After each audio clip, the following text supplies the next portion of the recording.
Hello. Hello. I hope the evening finds you well.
Yeah.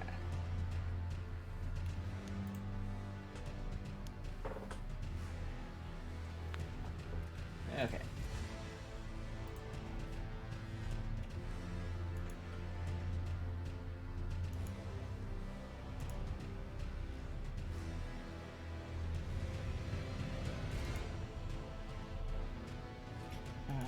Da-ba-da-ba-dub-dub-dub.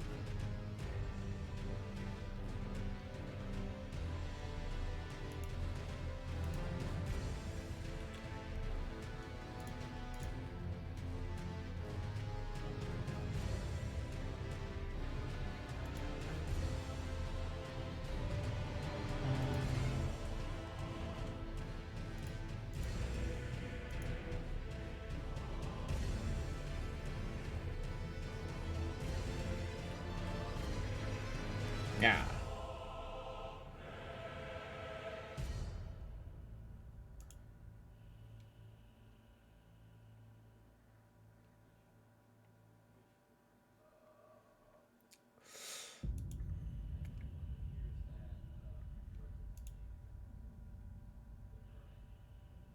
Mm-hmm.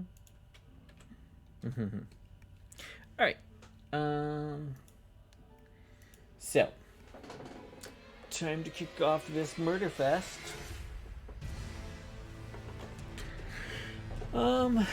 Okay.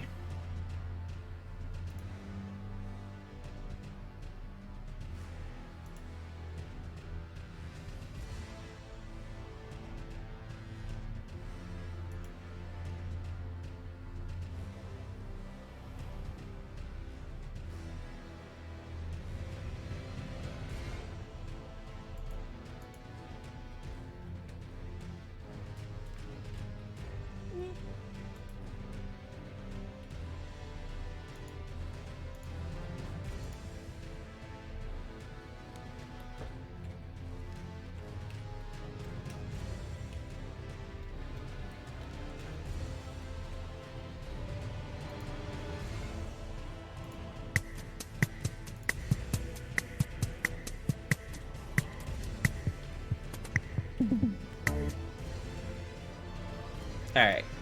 So we're gonna do it. Okay, bam, bam, bam. Ch-ch-ba. Okay, gum. So I have actually done a little bit of prep for the stream. Just went around and grabbed all of the important bits. I grabbed some souls and stuff so I could have the rot weapon.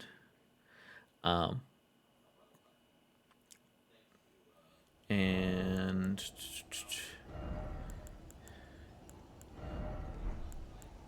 yeah, for the most part, like I didn't grab the map or anything. Like I just blitzed this way, and yeah, War Master's Shack. Yeah, I got went to the War Master's Shack so I could pick up some moves. But as you see, I have a ton of souls. Okay. So first, let's go to Gatefront and actually get the map. I still haven't leveled up, but I do have Rot set up, which is supposed to scale off of Faith. So that's my plan. Is for my leveling up to be done through Faith. Or done Faith first and foremost.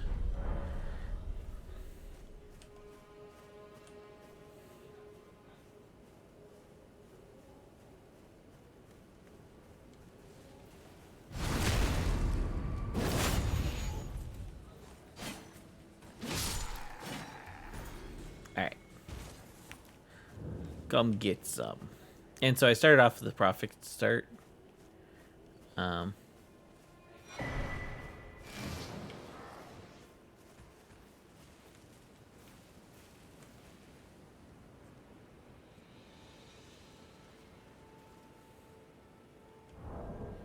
And my...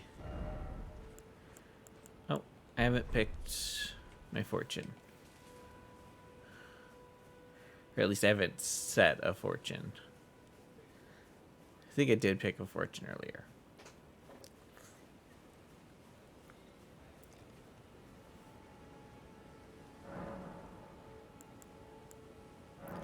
Select fortune, common fortune. Yeah, okay. So I'm going with the rogue because it does poise. It has more poise when you're using the Assassinity stand. In your back. Or the more you hit somebody, the more poise damage you do. As long as it's in rapid succession, which I've set it up so that it is.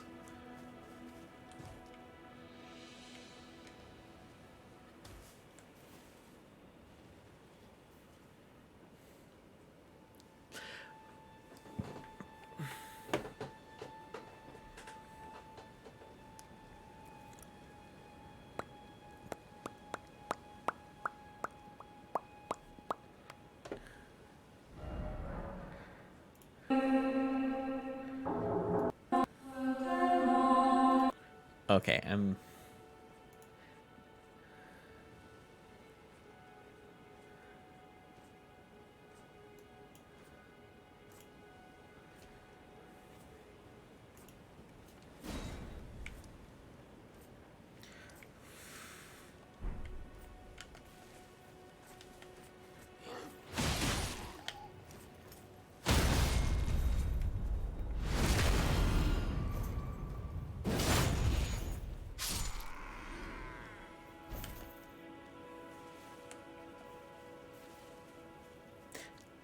The masterpiece of...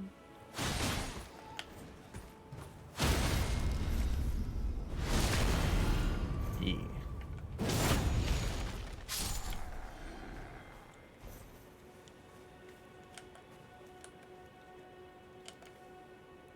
Human centipede, human centipede.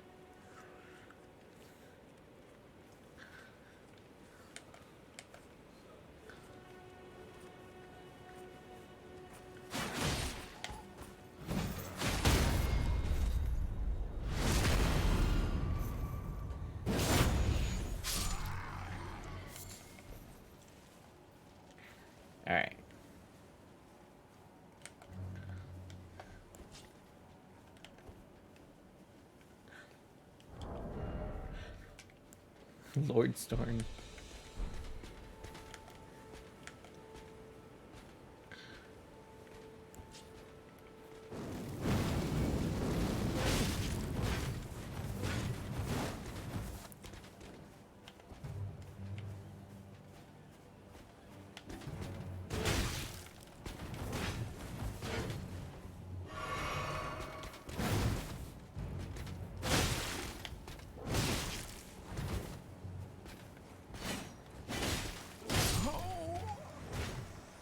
That's not polite.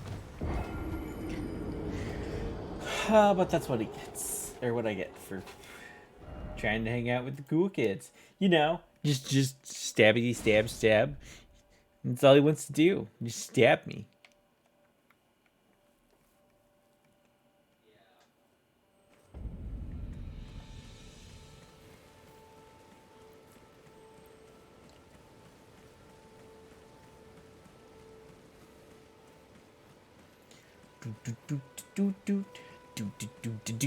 Come on.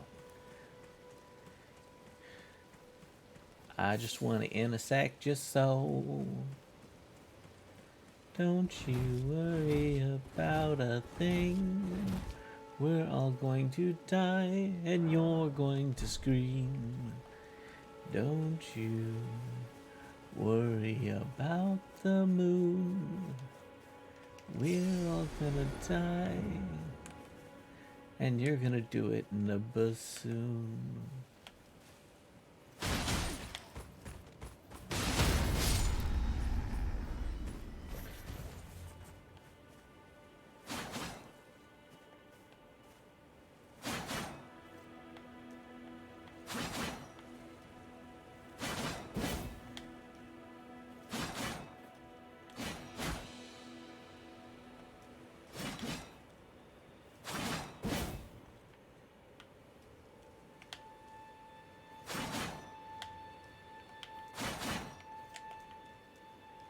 Alright.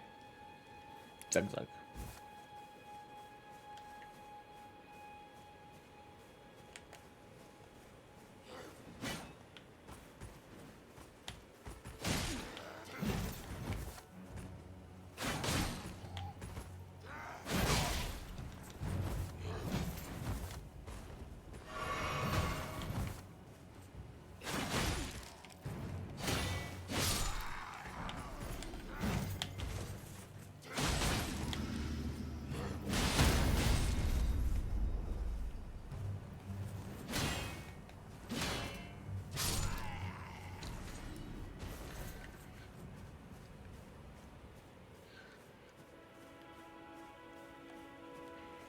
Do do do do do do do do do do do do do do do do do do.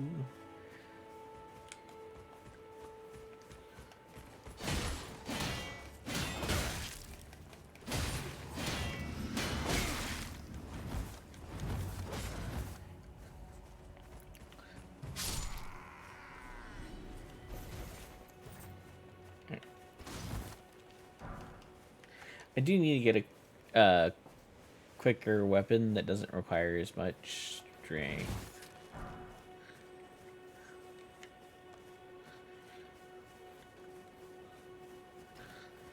Because the faster I can apply...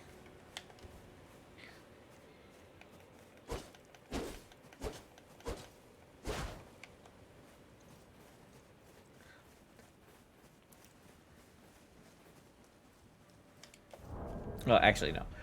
What I need is I just need to actually have 10 strength. Which I don't because of shenanigans.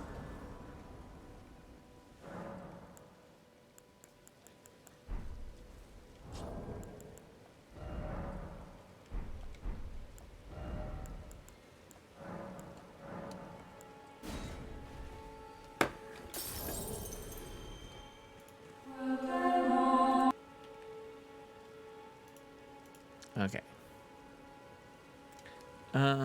Substitute for the real thing. No. Don't give a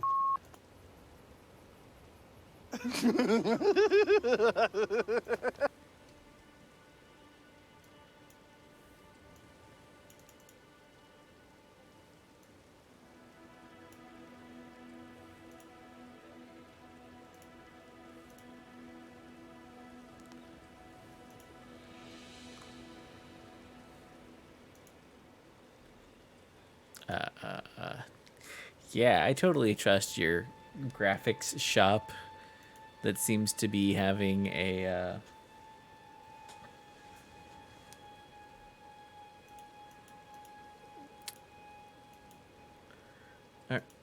that's not what I wanted to do.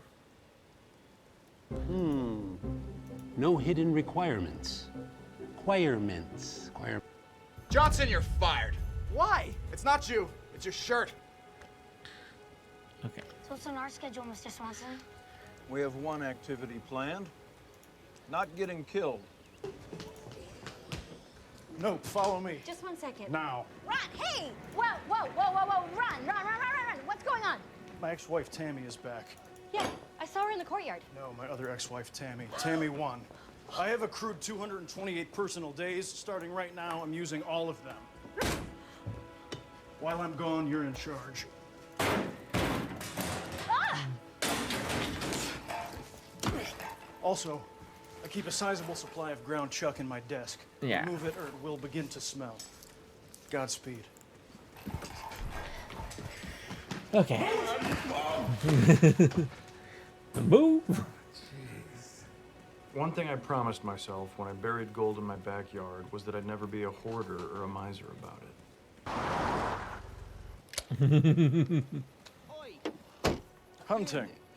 No quarters required. Hang on. Do you have a license to hunt at night? Because you need a license. I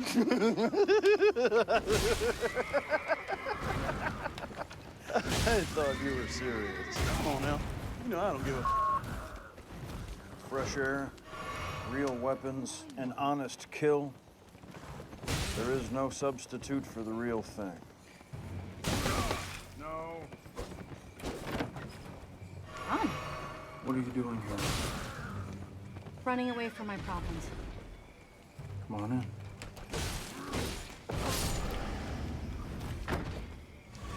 Come at me, bro.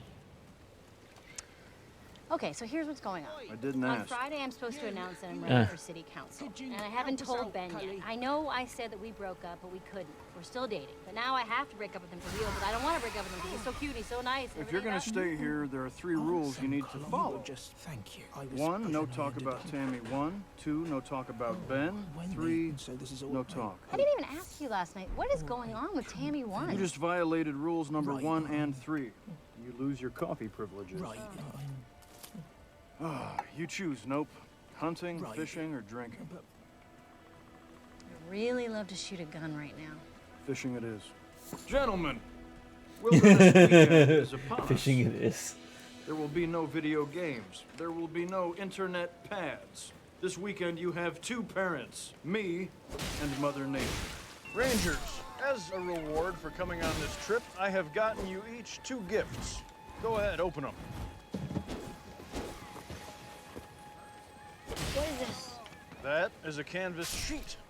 The most versatile object known to man. It can be used to make tents, backpacks, shoes, stretchers, sails, tarpaulins, and I suppose in the most dire of circumstances, it can be a surface on which to make art. What's the second gift? The second gift is the box itself. You have 10 minutes to assemble a shelter using only your 2 gifts. Go. All right, safety basics. Donna, tell me why it's bad to look down the barrel of your gun. Is that a trick question? No, Donna, don't, please. Rule number 1, do not point the weapon at a person. That includes your own face. Now, every year before we go on our first hunt, we do a toast. So grab a beer. To the hunt. You're here. And to the hunters. The only way to defeat the beast is to find the beast within. Pretty good. Right on, cheers. Ron, your toast suck. The traditional toast is to the hunt. And it is said by me. Here is our official retreat schedule. It divides our time evenly between work and play. Come on, everybody, let's hustle. Let's get to the brainstorming. Great attitude, Ron. I just want to get the work over as soon as possible so I can do some fishing. Fishing relaxes me. It's like yoga, except I still get to kill something. All right, I call this wonderful spot. You didn't bring a tent? I don't really go camping ever, Jerry, so I'm not going to spend $150 on a tent. I'll sleep on the floor. It's called the ground Yard. when it's outside. Whatever.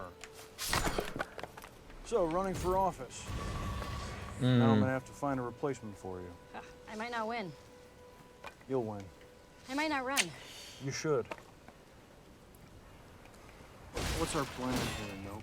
I figure we build a fire, roast the fish we shot, and make s'mores.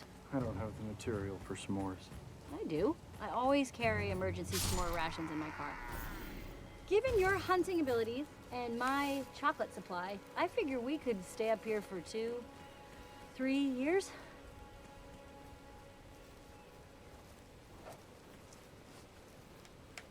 You know, when I was 12, my brother shot me in the pinky toe with a nail gun. Granted, it was a hilarious prank, and we all had a good laugh. It's awful. But I avoided going to the doctor. I hate paperwork. After a few weeks, the toe just kind of fell off. You only have 9 toes?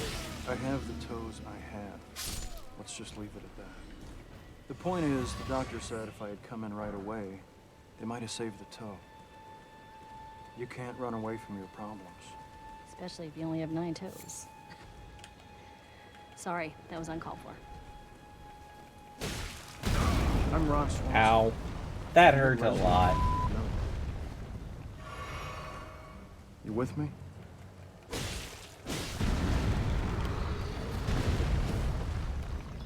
Hey, there you are. Thanks for meeting me here. Well, if you'd have held him here instead of that Ow. conference room, I would have come to more meetings. Stop. It hurts. I gotta tell you, Leslie, establishing this national park right next to Pawnee is quite an accomplishment. This is a fine piece of land you saved. Thank you. You want to run it? The superintendent of Bryce Canyon retired. I convinced the superintendent of this park to transfer, shuffled a few things around. Point is, someone needs to take care of this place now. Thought it should be you. Well, first of all, I would be working for the federal government. Your job would be to walk around the land alone. You'd live in the same town you've always lived in. You'd work outside, you'd talk to bears. Next argument. Rangers, my name is Ronald Ulysses Swanson. Your job, and mine, is to walk this land and make sure no one harms it. If you show up on time, speak honestly, and treat everyone with fairness, we will get along just fine. Though hopefully not too fine, as I'm not looking for any new friends. End of speech. Swansons, are you prepared for whatever lies ahead? Yes, sir. Before we proceed, do any of you have any dietary restrictions? Correct, you do not. First outing is right now. I will be teaching you to dig a proper trench. Does that sound like something you want to do? Yes, sir. This would be no fun at all.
Boom, boom, boom. Yeah.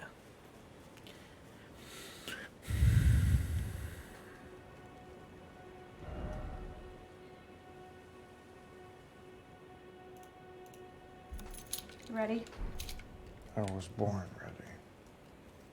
I'm Ron Swanson. My name is Ron Swanson. I'm going to tell you everything you need to know about the miserable, screwed up world of local government. You mustard in your mustache. Don't sass me, Lucas. Let's get started. Life, liberty, and property. John Locke. Under my tutelage, you will grow from boys into men, from men into gladiators, and from gladiators into Swansons. Behold, the Swanson Pyramid of Greatness. I've been developing the Swanson Pyramid of Greatness for years. It's a perfectly calibrated recipe for maximum personal achievement. Categories include capitalism, God's way of determining who is smart and who is poor. Crying, acceptable at funerals and the Grand Canyon. Rage, poise, property rights, fish for sport only, not for meat. Fish meat is practically nothing. Haircuts. There are 3 acceptable haircuts. High and tight, crew cut, buzz cut. Are the scissors broken in your house, son? Hey there. Is there a project you're working on? I know more than How you. this is broken in your house, son? When it comes to government hearings, the only type of witness I enjoy being is a hostile one. That's why I intend to answer every one of their questions with a question. Were you aware that all of the entertainment and food was provided by rec center teachers? Would I have stayed if I knew that? I don't know. Would you have? Would you have? No, I wouldn't have. Did you hear Leslie make any promises? What constitutes a promise? A quid pro quo? Oh, do you know Latin? Okay. Thank you, Ron. Are we done? Every year, I give Leslie the same present I give everyone, a crisp $20 bill. And every year she gets me something thoughtful and personal. It makes me furious. Oh. This year, she outdid herself. She had it installed over the weekend. Beautiful. So beautiful. The Human Resources Department requires that I be available once a month to discuss workplace disputes with my employees. The rules do not specify whether or not I'm allowed to listen to Willie Nelson on my headphones. Kyle parked his car in my spot again. Now, that is the 4th time this month. Hello, all. Sorry, How'd things go for you? The less I know about other people's affairs, the happier I am. I'm not interested in caring about people. I once worked with a guy for 3 years and never learned his name. Best friend I ever had. We still never talk sometimes. Are you Ron Swanson? I am. Okay, what exactly did you teach my daughter? Oh, you must be Mrs. Burkus. Lauren was supposed to do a paper on why government matters. This is what she wrote. It doesn't. Well said. April, Yeah. get my lunch for me, please. Okay, like order you something? No, get it. From there, Is this some kind of weird power trip? please.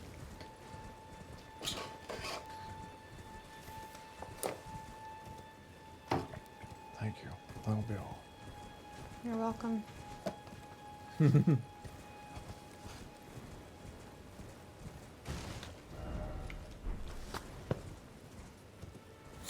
I have a hernia. I've had it for a while. And I've been ignoring it successfully. But this morning, made the mistake of sneezing. But as long as I sit still and don't move my head or torso, I'm good, I got this. Yes. Yes, I'm here. Say my club is better. Say it. My club is better. Say it. Come on, say it. Say it. Say it's better. Say my club is better. Say it. Give it up. Whose club is better? Mine. Say it, you know. Say it. On principle, I never say anything that another person is obviously trying to get me to say. My first wedding ceremony took 2 hours because after the priest said, "Repeat after me," I fell silent. I want to be Wait. your assistant. Really? You hate it here? So do you. I'll make sure you don't have to go to any meetings. If anyone comes to see you, I'll scare them away. If you had to choose between these two ties, I have a joke for you. Okay. The government in this town is excellent and uses your tax dollars efficiently. That's not really a joke. I disagree. I find it hilarious. Ron. Ron. Last name? Is that your name, or are you telling me you're finished talking? Go. Done and done. I like Ron. Crazy, right? This story is awesome. Indeed. Thank you for sharing. Anne was getting a little chummy. When people get too chummy with me, I like to call them by the wrong name, because you know I don't really care about that. That's a genius move. Thank you. You're welcome, Lester. You're more Pawnee than anyone I know. So I say tell them the truth and trust that they're going to respect you for it. Damn it. He's right. Well said. Thanks, Ron. You're welcome, Steve.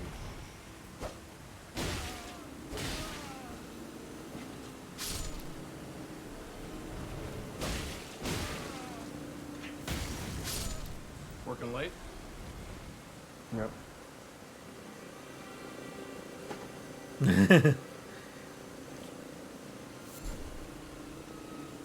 I have some very important news about our favorite mini horse, Lil Sebastian. Little Sebastian! He died last night. No! But we can take comfort in the fact that he's in heaven now, doing the two things he loves doing the most. Eating carrots and urinating freely. When I walked in this morning and saw the flag was at half-mast, I thought, all right, another bureaucrat ate. But then I found out it was little Sebastian. Half-mast is too high. Show some damn respect. Okay, all the permits cleared for the horse funeral. What was that tone? What? Oh, nothing. I have cried twice in my life. Once when I was 7, and I was hit by a school bus. And then again, when I heard that little Sebastian had passed. See how it works? What about my office and its many walls? That becomes a new public waiting room. You're going to be more accessible than ever. Excuse me. There's a sign at Ramsett Park that says do not drink the sprinkler water, so I made sun tea with it and now I have an infection. Sir, sir, are you listening to me, sir? Sir, I'm talking to you. Sir, are you aware that there is waste in your water system? Okay, Eagleton Ron, tell me a Do little about not yourself. drink. Well, I love the outdoors. So I made a tea love with it. nature. Amen. I'm a big believer in environmental conservation, recycling and composting and the like. I'm a yoga nut, and I'm a nut. They make delicious milk, man. I'm a vegan, of course. Slowly working towards full freaking vegan. What in God's name is freaking vegan? You only eat vegetables that have been thrown out in people's dumpsters. What is on your foot, sir? My trusty sandals. A man's feet should remain uncaged. Same goes for all chickens. Well, Eagleton Ron, we here in Pawnee value loyalty above all else. So would you be opposed to signing an official loyalty pledge to our new town? As long as that new town were open to the ideals of communal living, everyone pitches in toward the common good. In the immortal words of Cat Stevens, you want to be free, be free. I no longer like Ron. If any of you need anything at all, too bad. Deal with your problems yourselves like adults. I would prefer that she ask me for my permission so I can say no. I like saying no. It lowers their enthusiasm. Hey, Ron. You're not gonna slaughter that pig here, are you? Not to worry. I have a permit. This just says I can do what I want. I am the director of the Parks Department, and this is a park. For the last 3 years, I have served as troop leader of the Pawnee Rangers. This is our handbook. I wrote the whole thing myself. Be a I am man. only here because I owe Leslie 1,000 favors. I'm not Oh. big on charities. Give a man a fish and you feed him for a day. Don't teach a man to fish and you feed yourself. He's a grown man. Fishing's not that hard. Thank you all for being here. Let's get started. Wow. Great attitude, Ron. Sorry, I was talking to these ribs. Just give me all the bacon and eggs you have. Wait. I worry what you just heard was, give me a lot of bacon and eggs. What I said was, give me all the bacon and eggs you have. Do you understand? This is taking a lot longer than I thought it would. Can you guys run up ahead and set up the picnic? Sure. Ah, where are they going with the food? I'm starving. I only had one breakfast. Okay, relax. Look, what was going on back there? Why all the sniping? Not exactly sure. The only one I know is Michael, and we're not exactly best friends. I'm hungry. Okay, well, don't be such a baby. I cooked you some bacon for a trail snack. I ate it already. What? I could smell it in your purse before I even parked my car. And now it's gone, and I hate everything. And I'll have the number 8. That's a party platter. It serves 12 people. I know what I'm about, son. I know what I'm about, son.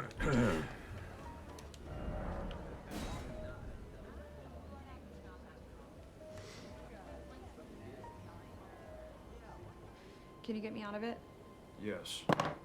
Normally, if given a choice between doing something and nothing, I'd choose to do nothing. But I will do something if it helps someone else do nothing. I'd work all night if it meant nothing got done.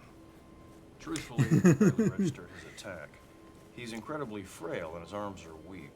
And when I punched him, he dropped so quickly I thought he was diving towards the ground. I regret nothing. The end. Hey. Okay. How are you feeling? How are you feeling? Are you dizzy? Or are you lightheaded? When I look at my palm, I see a lady's mouth French kissing a dog. Is that normal? Well, the pain medication I gave you is pretty strong. Donnie uses it for menstrual cramps. How many did you take? 7, 8.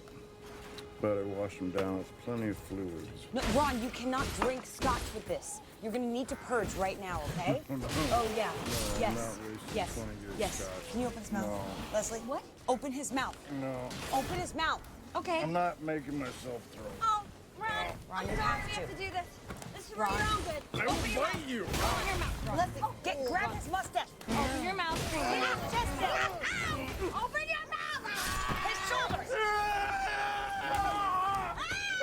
Well, good news is Ron is resting comfortably. You know, Leslie, the Super Bowl's in a couple months. I usually watch it with my brothers. Maybe you could come by at halftime and shoot me in the head. Ron, I'm really sorry that I ruined your weekend. Well, perhaps next time I'm enjoying some alone time in the men's restroom, you could invite yourself into my stall and shoot me in the head. Look, if there's anything I can do to make it up to you. How about you shoot me in the head? Oh, wait, you already did that! Ron, would you like some salad? Since I am not a rabbit, no, I do not. Try it. Sounds good for you. You got it. That hurt a lot. Delicious. Ah, Nirvana. Hey, guys. Amber, Annie, Bill, Johnny. No, I don't So plan to buy uncomfy. anything here. I buy my burger ingredients at Food and Stuff, a discount food outlet equidistant from my home and my work. I came here for the same reason people go to the zoo. Shh. Look at that thing. Nature is amazing. Hey, what'd you bring? I was in charge of the cake. To be fair, it's not a cake so much as it is a vegetable loaf. You got your mushrooms, your alfalfa sprouts, your spinach, and I had it sweetened with fruit reduction. But did they ask you to bring a vegetable loaf or a cake? No, a cake, but this is so much healthier. So not only does this thing exist, But now you have deprived everyone of cake. Take a walk, Ron. Yep. Hey, just call me. Let me know where How? you are. Ron? What in the devil's Whose name is name is this? this? Portobello mushrooms. Where's the steak? Oh, there's no steak. That's a healthier option. It's organically grown. Go. Are you okay? Whoa, whoa, whoa. Okay. Can you get us a cold compress or something? I am starving. I haven't had lunch since yesterday, so I'm gonna head over to Callahan's. Oh, no, don't go there. They totally skimp on pickles. Let me go to Big Head Joe's for you. They have the most insane burritos.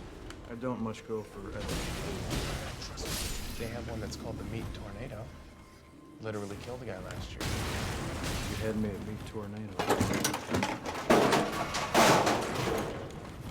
Would you like to sample our vegan bacon?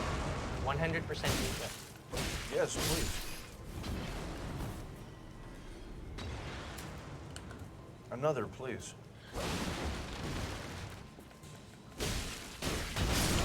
Ow. Sir, is there a problem? I'm just making sure no one ever has to eat this. I don't think I can give you any more. I want one. And I will I spend the love day her so getting to much. know London's history. History began on July 4th, 1776. Everything before that was a mistake. Diane suggested we tag along to London for a honeymoon. I agreed because my love for her trumps my hatred for Europe.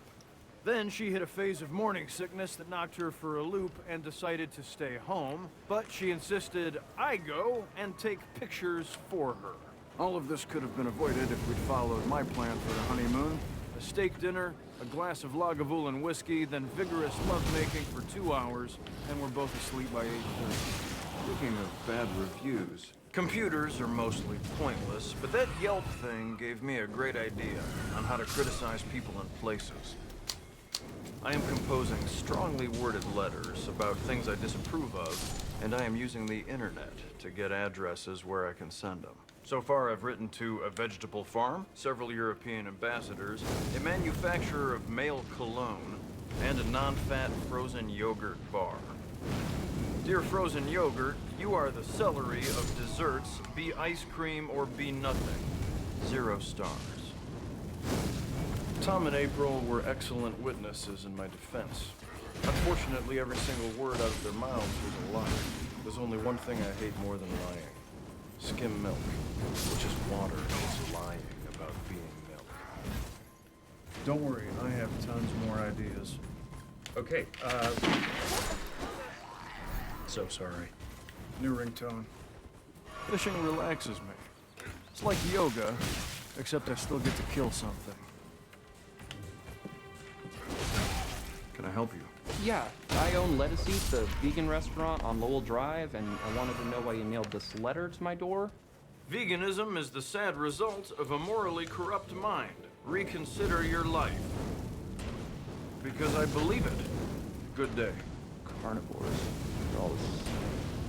Notting Hill bus tour starts at 2. The Love Actually bus tour starts at 2:30. And the Bridget Jones bus tour starts at 2:30 also. What do we do? Ron, your pick. Look, a clock. We don't have that in America. They call that a tower? Try the Sears Tower, friend.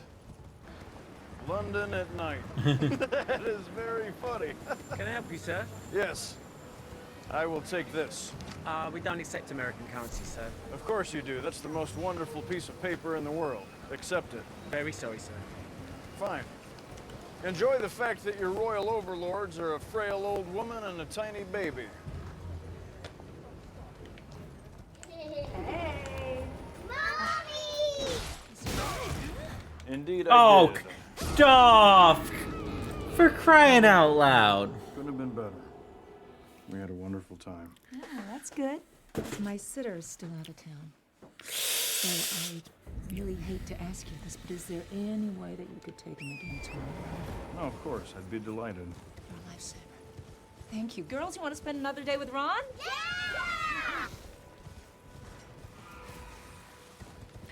Okay, come on.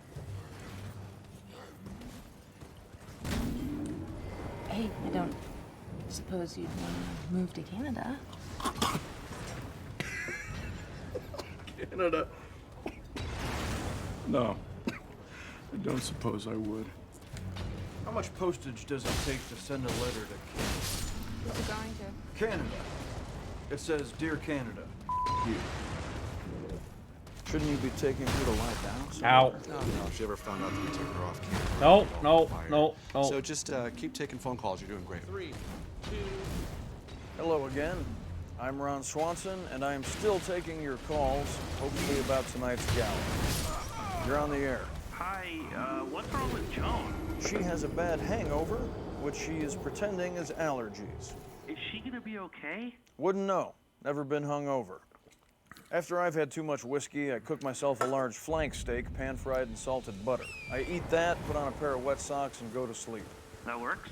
It does. Please call now if you have questions about tonight's gala or one of my other interests.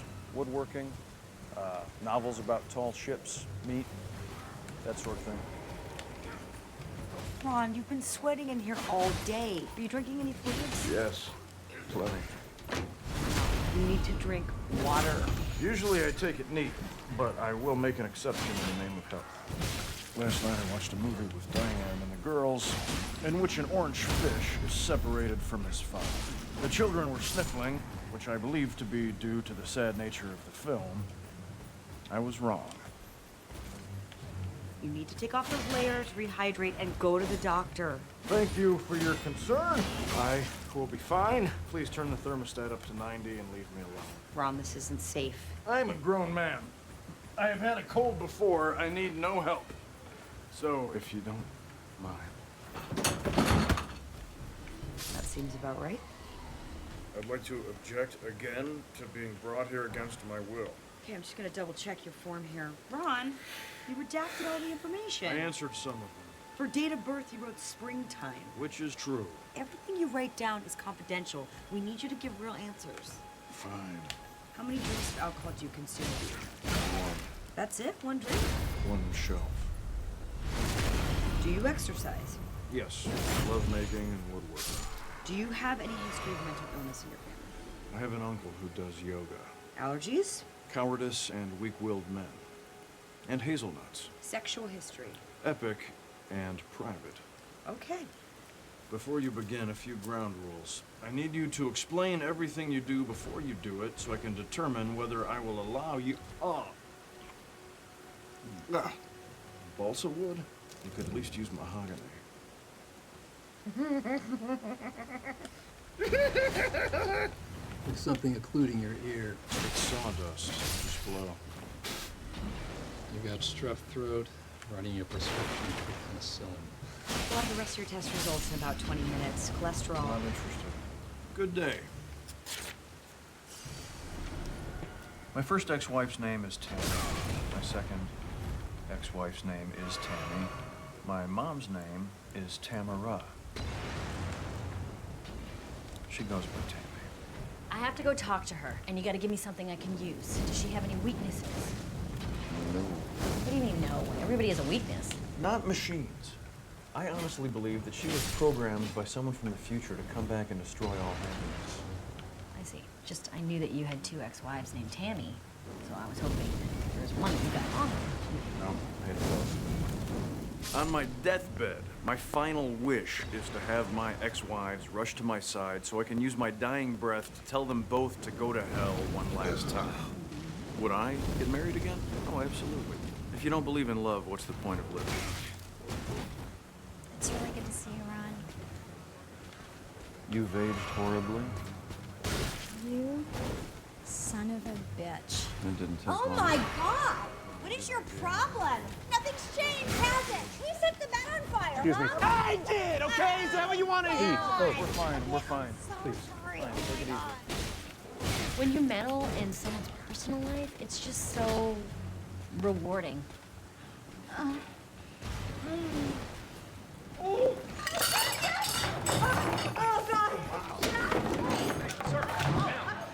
Oh, God! Yes, baby! Got it! Visual pleasure. Yeah.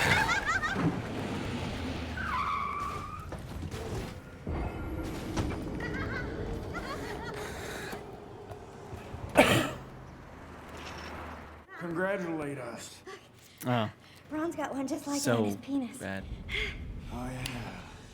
What the hell happened to you? Well,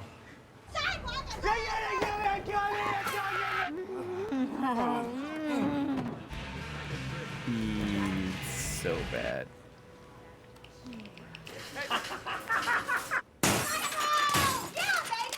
I got it. You may now kiss the bride.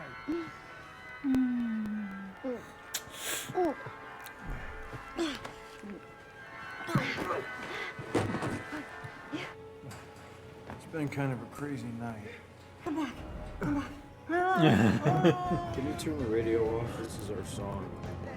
Your song is Dancing on the Ceiling by Lionel Richie. Oh, wow, look at that. You shaved off part of your mustache. That's lovely. I didn't shave it off. It rubbed off. From friction. Oh my God. Ron, tell me the truth. Are you giving her the lot? Not giving. We have discussed a trade. For what? More Excuse me? sex. Hello, Ron. It's Ron. If you're watching this, it means that once again Okay. you have danced with the devil. Right now, you're probably thinking, Tammy's changed. We'll be happy together. But you're only thinking that because she's a monstrous parasite who entered through your privates and lodged herself in your brain. So, you have two Okay. choices. One, get rid of Tammy. Or two, lobotomy and castration. Choose wisely. Stupid. This is a waste of time. You people have no idea what you're talking about. That was you on the tape. That was you talking. She's in your head. You said that she was a manipulative monster, and you were right. No, Tammy's changed. Look me in the eye and tell me that she's changed. Look me in the eye. I'm so screwed now. Her hooks are in my brain. Yep. She has all the power, and I have nothing. I'm so little.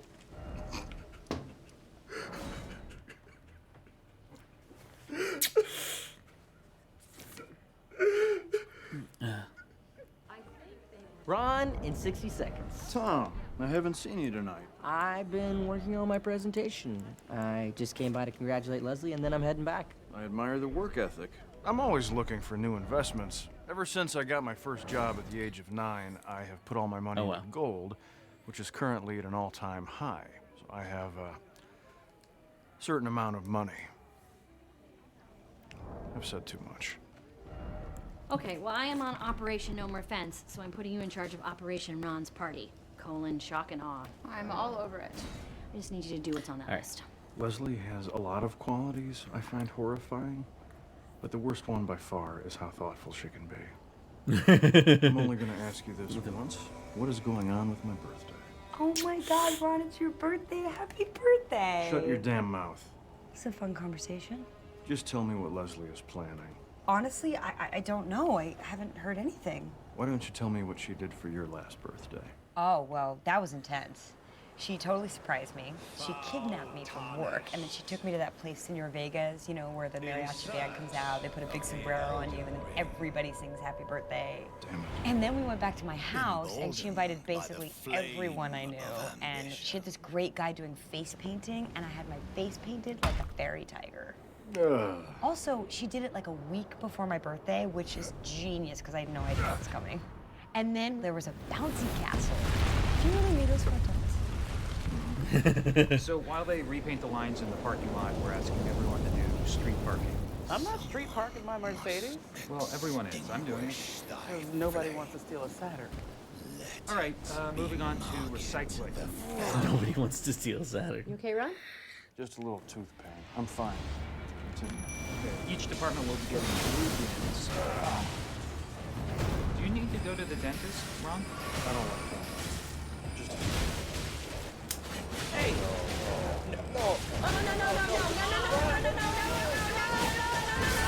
Ow! Leave me be!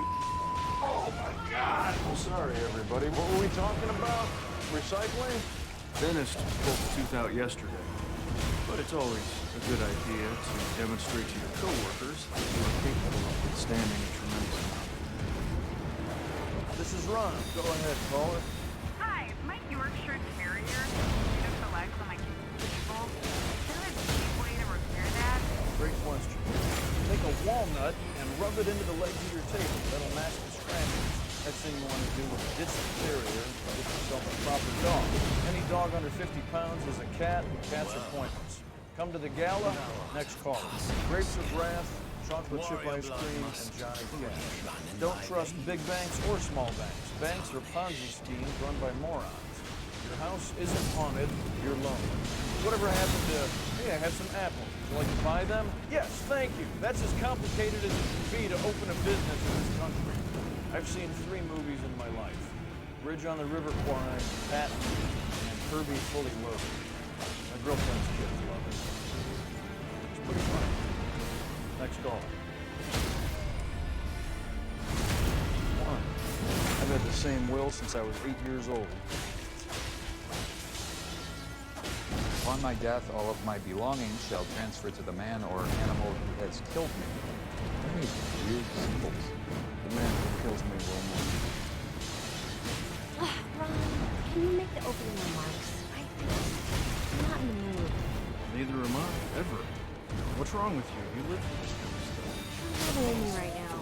Ron, please, do it for me. Make the speech. Ron, please, please, give the speech. Ron, please, Ron. Okay, so Speech, please, give the speech. Yes, yes, yes, yes. he seems to be a little bit hard. Please, yes, yes. All right, damn it, woman. No, you don't get an onion Okay, ring. everyone, shut up and look at Onion me. rings are illegal. Welcome to How you Visions doing, of Nature. Ninu? This room has several paintings in it. Some are big, some are small. People did them, and they are here now. I believe that after this is over, they'll be hung in government buildings. Why the government is involved in an art show is beyond me. I also think it's pointless for a human to paint scenes of nature when they could just go outside and stand in it. Anyway, please do not misinterpret the fact that I am talking right now as genuine interest in art and attempt to discuss it with me further. End of speech. Someone needs to be alert tonight. This snake juice is basically rat poison. Everybody's wasted. Nothing wrong bringing the old me back. The mama know about these old trophy glass. She worked to be.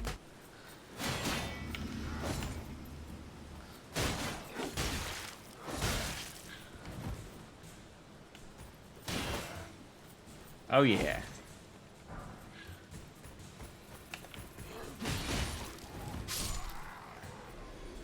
Last hit. Okay. Basically, I need to upgrade my weapons because I'm clearly not doing enough damage. Like, that was a damage issue against Margaret.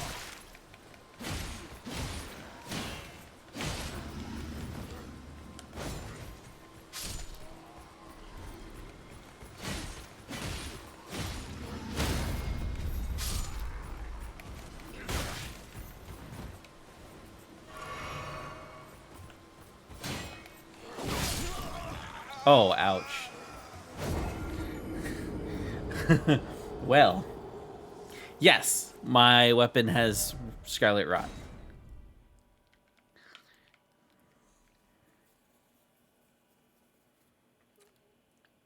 Which I can upgrade by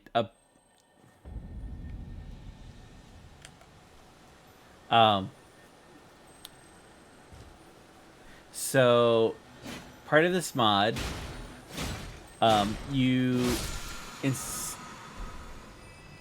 get shards or whetstone fragments, which allows you to pick what type of modifier goes onto your weapon. And so I picked Rot for 2 reasons. One, Scarlet Rot. And 2, it's faith-based physical damage.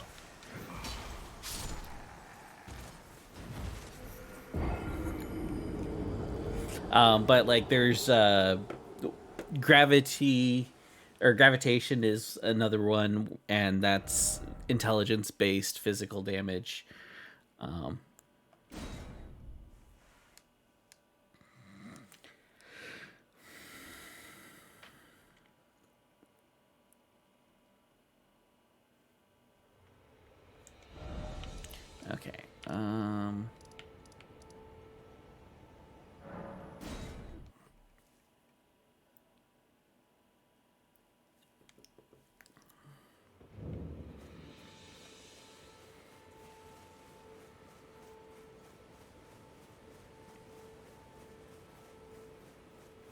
Yeah, so that I'm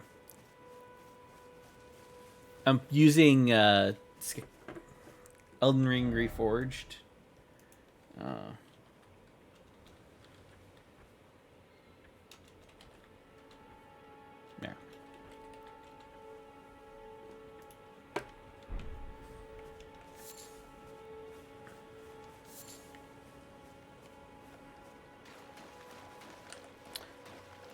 Which does a bunch of things that make a lot of builds a lot more viable.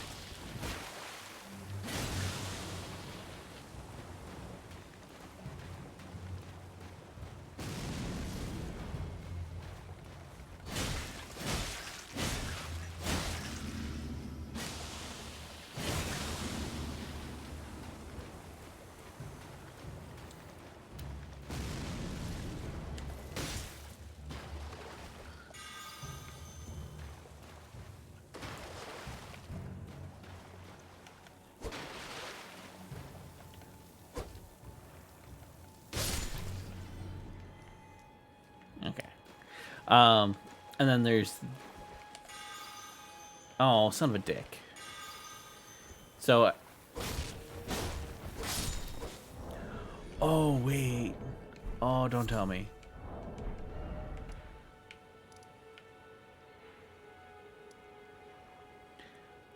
Oh, poop.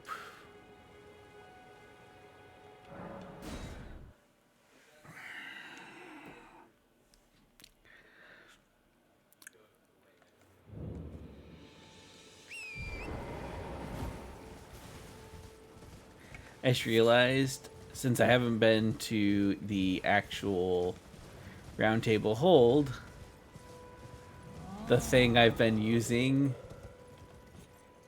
or one of the mechanics I've been trying to use, hasn't been working at all.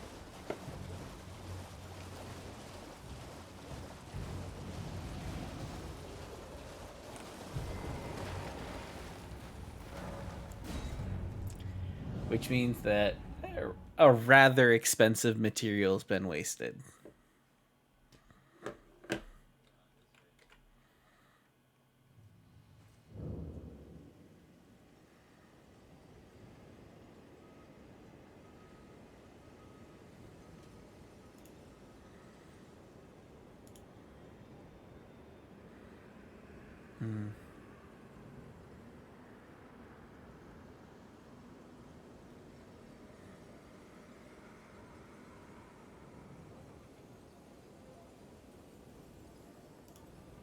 Hello everybody, welcome to a new video, and this time we're doing another Q&A video where I answer any of your questions that you have about Elden Ring. There are a lot of really great questions. If I haven't answered your question, it's most likely that I will be dedicating a whole video specifically to the topic you are asking about. So let's go ahead and try and answer to the best of my ability your questions. Why do the Shard Bearers, bosses and field bosses stay dead after being killed? So this is a really good question because the way life and death works in the Lands Between is admittedly a little bit strange. So one theory is that no one truly dies forever. Their souls, their essence, leave their body and are absorbed into the Erdtree. This is the circle of life and death in the universe. We hear Dee, Hunter of the Dead, speaking to a deceased body, and he confirms this belief. I can do to offer you. I can take you to the round table hall, gathering place of tarnished champions, deliver this guided. These beings will eventually come back to life, just like how we respawn. We see evidence of this when we die, the area will reset. All the non-boss enemies will respawn. This feature has been a staple in all of the Souls games. It's part of what makes the game so challenging. Specifically in Elden Ring, this actual mechanic may have a lore reason behind it. The enemies are revived in the time that it took us to respawn. Exactly how much time has passed is unknown. To us, it seems almost instantaneous, but perhaps it's been months, years even. This might also explain why Master Hugh often greets us with, I took you for dead. It is safe. because we have technically been dead for a long time. Potentially, the stronger the individual, the longer their revival process. The process and its duration is also supported by a statement from Rani. 'Tis a bell for calling forth spirits. Summon them with it. From ash and return to the Erd Tree. Hello.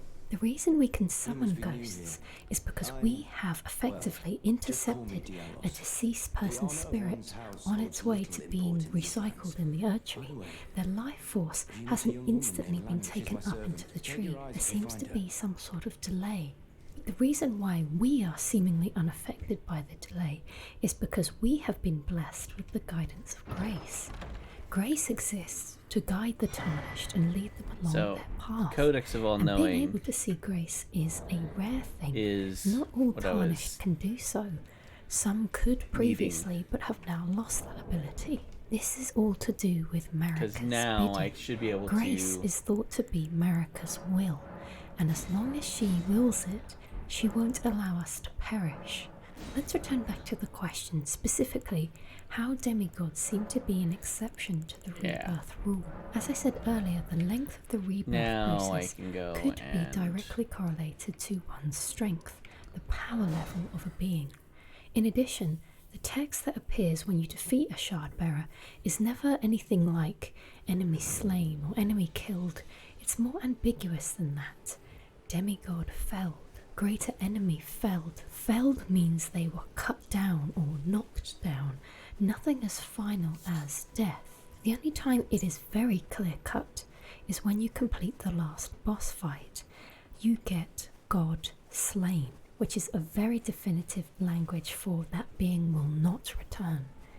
The intentional difference in verb usage here might imply that demigods are not dead forever. Or, alternatively, it could be that demigods don't actually take such a long time to respawn, but are in fact defeated forever. We learn from Enya that demigods are treated differently by the Erd Tree. Demigods and even the creator of the champions are hewn by the Erd Tree upon their end into remembrances. The use of the phrase their end implies a finality, supporting the theory that they do in fact not come back to life after occasion. The word hewn is commonly used when talking about wood and trees, and one of its meanings can be to cut down, as in to hewn down a tree, but it can also be used to describe the act of shaping something. So in this context, the demigods were shaped by the Erd Tree into a remembrance. Instead of being revived, they were made into a memory, and as such, they will not be able to come back alive, as their life force was used to create the remembrance. And that is one possible reason why the big bosses do not come back to life. What's going on with the big skeletons on thrones in underground areas? So you can find a massive skeleton sitting on an equally massive throne. Its clothes are a similar colour scheme and style to that of the inhabitants there, the Nox. And this isn't the typical size of a person that comes from Nox. This might have been something far greater than your average being. You see, Nokron didn't always used to be an underground city. It used to reside elsewhere, above ground. But now it's been embedded deep below the earth as a punishment for its people. Long ago, the Nox invoked the ire of the greater will and vanished deep underground. Now they live under a false night sky in eternal anticipation of their liege, of the coming age of the stars and their Lord of Night. Now, who the Lord of Night is exactly is unknown, but worshipping another deity doesn't really fly in the lands between under the influence of the greater will. But the Nox were not banished solely because of their allegiance to another higher power, but because the Lord of Night may have been a man-made god. We get this suggested in the description of the mimic tear. Mimic tear, as you may know, is a silver undulating mass which can shape itself into pretty much anything it pleases. Like its name suggests, it can copy other forms. Mimic tears are the result of an attempt I by the achieved what I Eternal wanted to City achieve. to forge a lord. So perhaps the Nox were trying to perfect the Mimic tear's capabilities in order for them to create a god of their own. Now, which god in particular they were trying to mimic, replicate exactly, is unknown, but this giant figure may have definitely been their greatest advancement in their experimentation.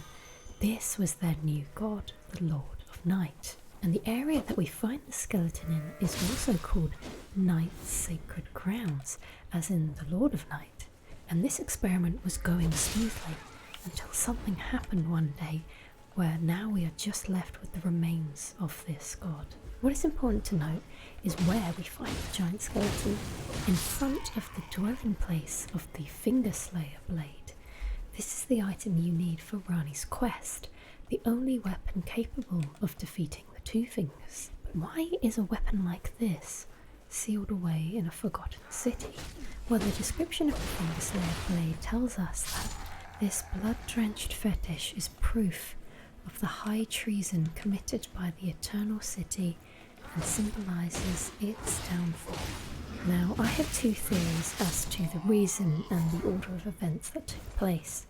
Firstly, the blade is explicitly stated as being proof of treason, and it is also covered in blood, so it could be that the Nox created a weapon to kill the vassals of the Greater Will, but somehow their plot failed, because the Greater Will still has influence over the lands between. So as a result, they sentenced the Nox to internal imprisonment beneath the ground. The weapon was left here by the Greater Will as a reminder of their crimes. The blood coating the blade is presumably blood of the Two Fingers. Or it could be that the blood on the blade is the blood of the man-made god. The Greater Will enacted an eye for an eye.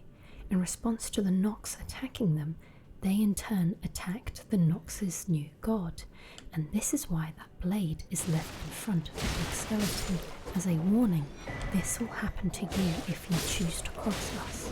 However, the blade cannot be wielded by those without a faith, so I think it would be unlikely that a vassal of the Greater Will would be able to use this weapon, as it was created to destroy them. It would also explain why the blade wasn't disposed of after the incident, simply because some force of fate prevented them from touching it, which is why we find it locked away in a chest. Now, another theory I have about the skeleton is perhaps the Lord was destroyed when the city was destroyed. This would make sense with all of the other corpses that are found around the throne. The city was ordered to be exterminated by Asta, so as a result, the citizens gathered around their Lord and prayed for their lives. That explains why they are all facing in the direction of the throne. It's a moment caught in time. Any victims that were caught had their body language of their last moments perfectly preserved. It's incredibly haunting to look at their petrified bodies. There are also more thrones in Noxtella, which is the sister city of Nocron, and there's also another one in Celia. Celia is also connected to the Nox people. It's where the Night Maidens came from. Below Celia, the eternal city of Nocron sleeps. Nocron resides directly below Celia, the eternal city. So why are there two other thrones? It's possible that that skeleton in Nocron wasn't the first and final rendition of the Lord they were trying to create. They had other thrones set up for their other attempts at experimentation, or perhaps they were simply readying the resting place of their Lord when he would return. But for now, they will have to wait for their Lord to one day rise again. Other lion-tiger creatures located in Stormvale Castle, Redmane Castle and Castle Sol Misbegotten. I've seen some horns on their necks that look similar. You are correct, the lion guardians do have horns, or rather horns that have been cut down to their stump. On hearing the term cut off horns, a lot of you may be immediately thinking That sounds like it has something to do with the omens. Yeah. Omens are those who have been born cursed, characterized by growing a tail and having endlessly growing horns. Examples of such are Morgoth and Moog. And non-royal omen babies have had all their horns excised, causing most to perish. What if I told you that having horns wasn't just a symptom of the omen curse, but a characteristic of being in contact with something called the crucible? It's a manifestation of the Erd Tree's primal vital energies, an aspect of the primordial crucible, where all life was once blended together. And this item description originates from an Erd Tree incantation, aspects of the crucible horns. And what else did we find in this school of incantation but another one with the same subtype and the same description, this time in relation to tails. So tails and horns are linked to having a connection to the crucible, and this is something that affected all living beings. As it said, life was once all blended together.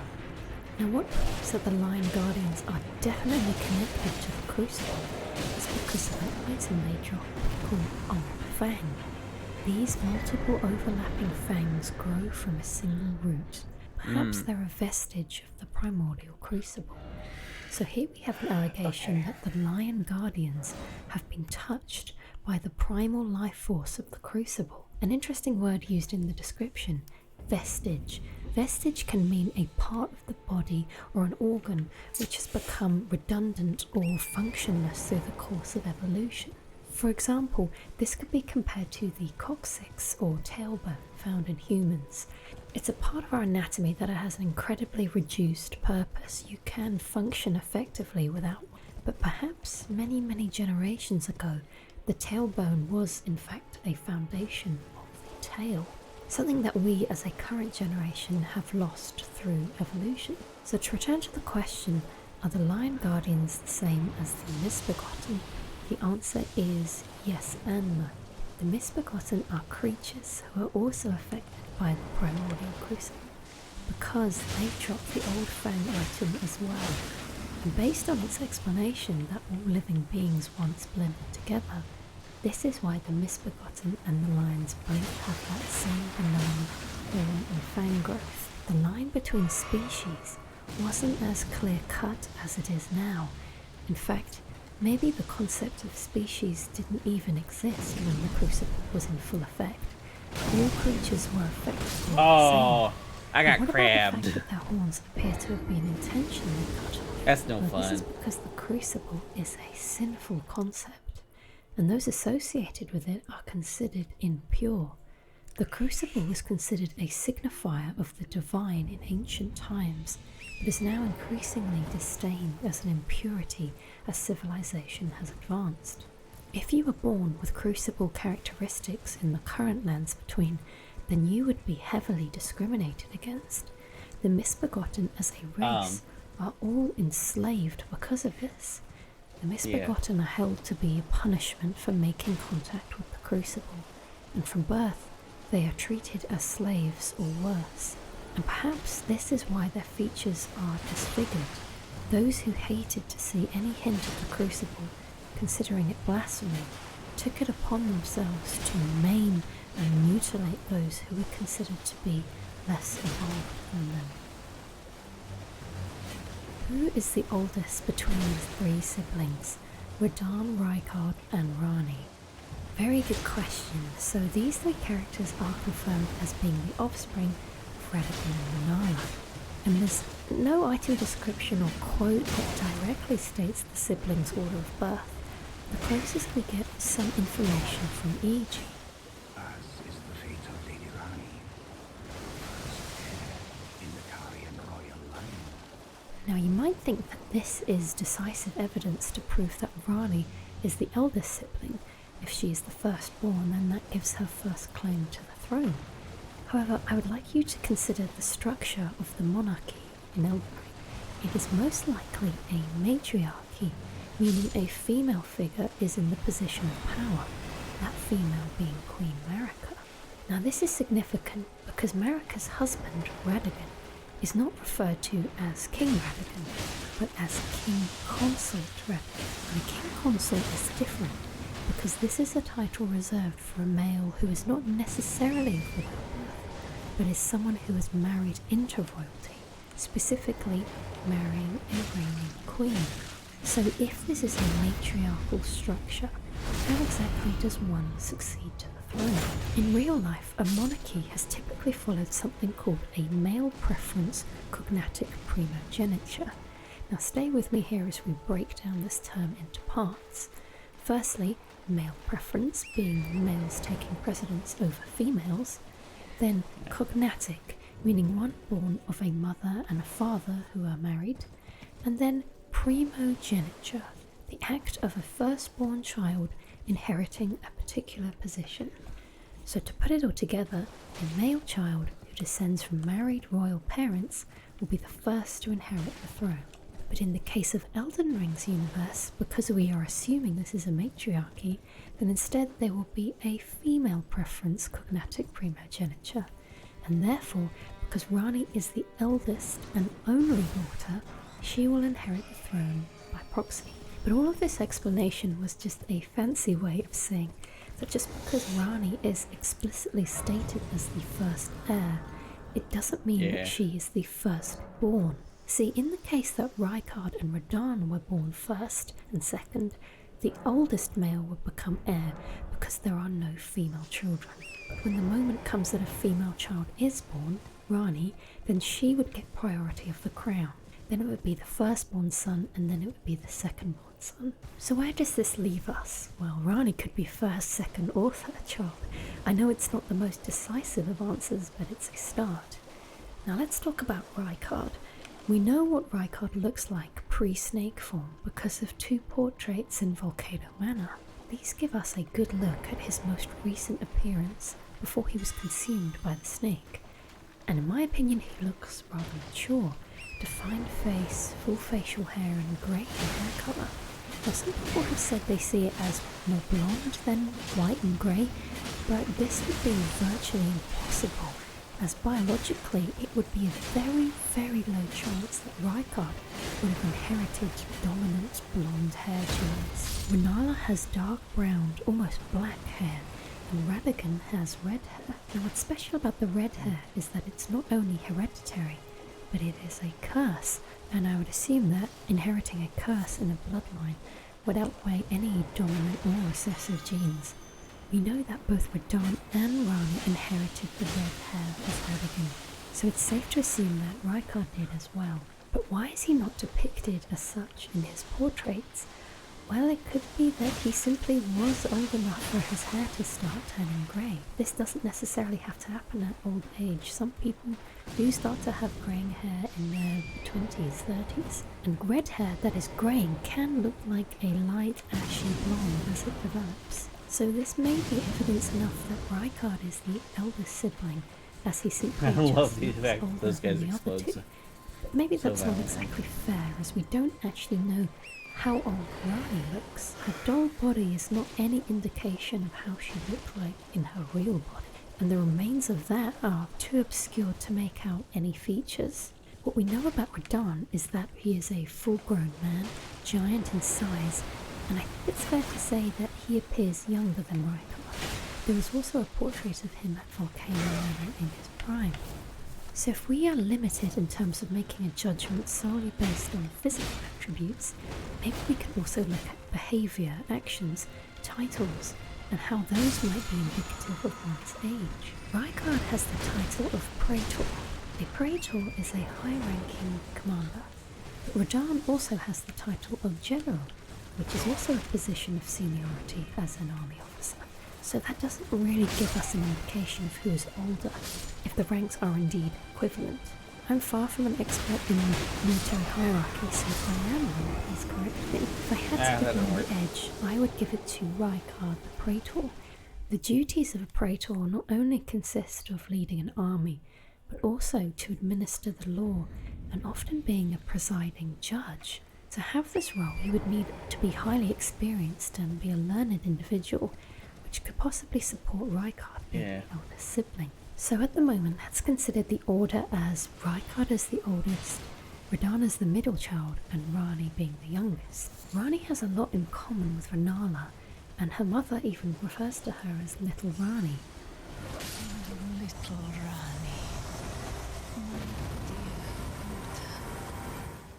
In addition, Rani is the only member who doesn't appear to have a domain of her own that she created. Rykard established Volcano Manor, Radahn has Redmane Castle, but Rani resides in the Karian Manor where she grew up. She has a tower named after her, Rani's Rise. This seems to be like the actions of a well-loved youngest sibling. However, like I said earlier, as she is the first heir of the Karian line, I suppose it would make more sense for her to reside on the grounds that she would be inheriting. I've also seen people discuss that Rykard might be the middle child. Now you have to forgive me, as I'm actually an only child. I don't know what it's like to have siblings, what it's like to be the eldest one or the youngest one. So apologies if I make any sweeping assumptions right now. What I've seen is people mention something called middle child syndrome. This is where the middle child feels excluded and ignored because their parents give more attention to the oldest and youngest child. And as a result, the middle sibling is more likely to become rebellious, act out as a cry for attention. This is why it is theorized that Rykard is the middle child. Rykard instead started a resistance against the Erd Tree and allowed himself to be devoured by a serpent, all characteristics of middle child syndrome. But to highlight a hole in this theory, it could be argued that Rani also has middle child characteristics. She wanted to rebel against the Two Fingers, deciding her fate, so she created a whole plot that resulted in her physical body dying. That is just the thing that a volatile and impulsive middle child would do. But you could also view it from the lens that that is what a spoiled younger child could do. They wanted to do what they please without fear of repercussion. I also like to point out that I've seen a lot of people saying that in the Japanese text you have evidence of Rani being the younger sister. That is because the word for little sister is used when talking about Rani in relation to her brothers. But I would have to disagree, as upon my own inspection of the Japanese text I couldn't find the word imoto, which means little sister. I did however find the word kyodai, which to my understanding is used to denote siblings irrespective of age. However, I am far from a native Japanese speaker, so if you are and have an interpretation of how this line is translated, please let me know. In my personal opinion, I think it is easy to say Rykard, Radahn, Rani, but I would be inclined to swap Rykard and Radahn around. I think Rykard's actions are just so out there that they meet the stereotype of a middle child. Please let me know your thoughts after hearing all of this evidence I've presented. I would love to hear your perspective on the siblings. And that is all the questions that I have taken the time to answer today. Like I said, I'm happy to make this a series as you guys enjoyed the first Q&A I did, and I really hope you enjoyed this one as well. And YouTube is something which I have been really enjoying ever since Elden Ring came out. I really enjoy making these videos, talking about lore, talking about stories, that I decided to take the jump and decide to do this full time. And I'm really looking forward to dedicating all of my time to making great content, whether that be cosplay, videos, voice acting. It hasn't really hit me yet, probably won't for a little bit, but I feel like I've been given an opportunity to do something. It might not work out, maybe it will, but I would regret not trying. So I want to thank you all so much for giving me this opportunity. I've had a couple of questions about people saying, how can we support you better? I do offer memberships on YouTube, and I am also excited to say that I am launching a Patreon as well as an alternative if you prefer to support me on that platform instead. You'll be able to see my upcoming video ideas, my work in progress. You'll get to see my cosplay. I'm really bad at horseback fighting. Ahead of time for anyone else. I'll give you shout outs and videos like I'm about to do now with my channel members. But yeah, that's completely optional, like I said, but your viewership and your comments and your interaction really help YouTubers out a lot and let me know what you just like to see. So thank you everyone again, and I hope to see you really soon.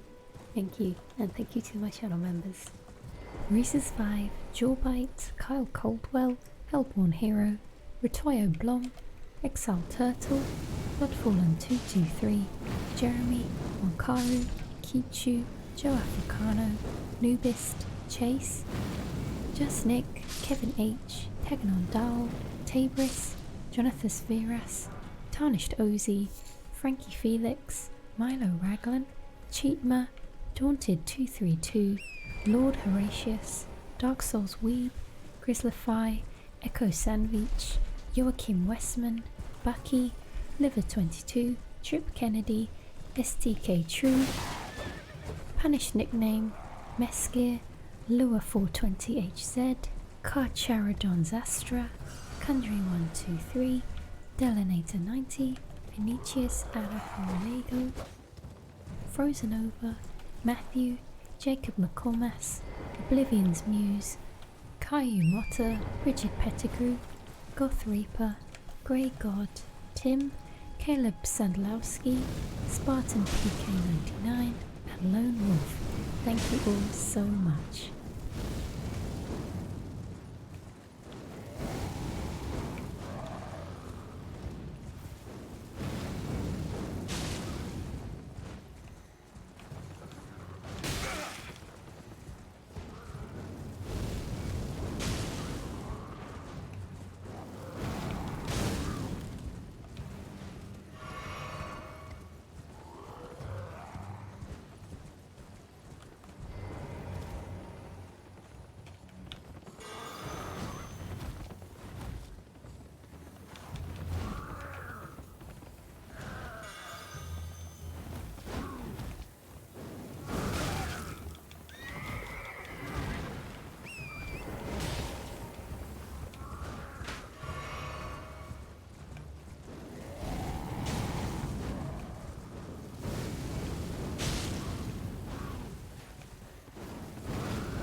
Fireball.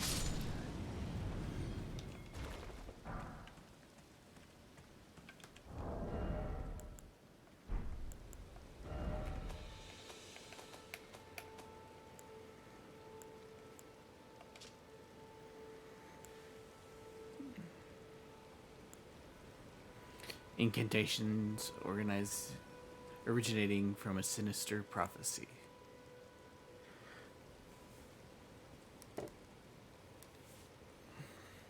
The flame of ruin is an anathema to the Erd Tree, but prophets sometimes glimpse it within the faith all the same. Sadly, when this occurs, their sole reward is banishment. Ah!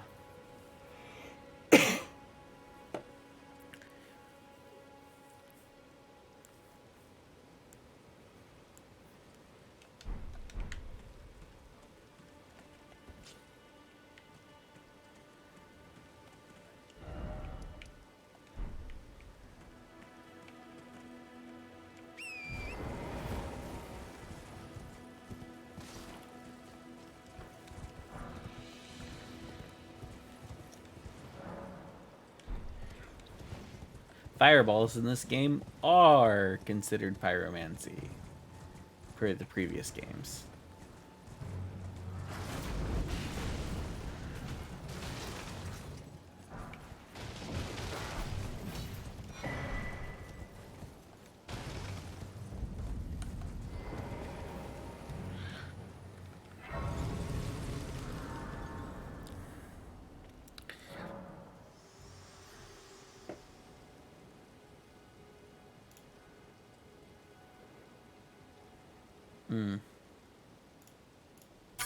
I love taking new string lessons. Maybe Africa is Atlantis. I've always thought about it. Okay, people, what have you got for me? So, I have been working on this story about how Harry Reid is a murdering Satanist, fascist, rapist, atheist. is that too many things? I don't think that's enough things. Chris, what have you got? Donald Trump says what? It's a good start. What does he say? I don't know. All right, we'll figure it out by 2, and it better not be true this time. Oh, come on. Everything the guy says sounds fake. That's not my problem, Terry. I'm working on a story on conflicts of interest in government. Why? No, Terry, I looked at your earlier work on this piece. I don't think there's not a story there. How can you say that? There's barely anything here. It's almost all fake. No, this is thoughtful journalism, and I'm looking for sub-tabloid schlock. I just wrote 5 stories. This is what I'm looking for. Can you do that for me for once? Thank you. Peter, take a look at this.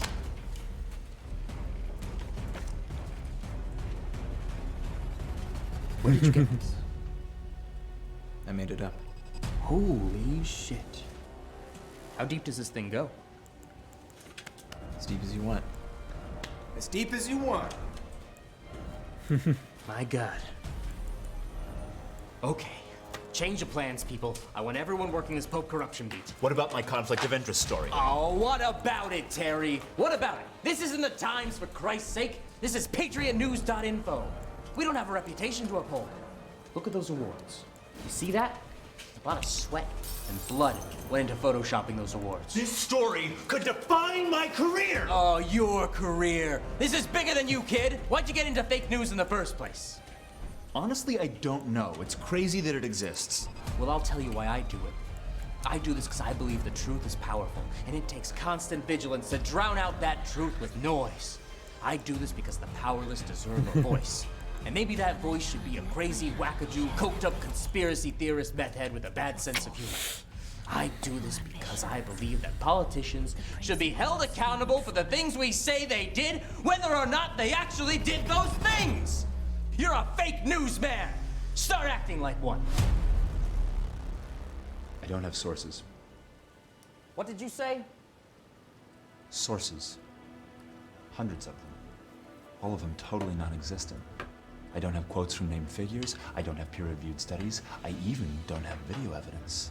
And none of it points to a worldwide conspiracy of the highest institutions of power. Including you, Pete. Piss off a lot of people running a story like that. Which would probably get us a lot of clicks, so who gives a shit? so many clicks. So dumb.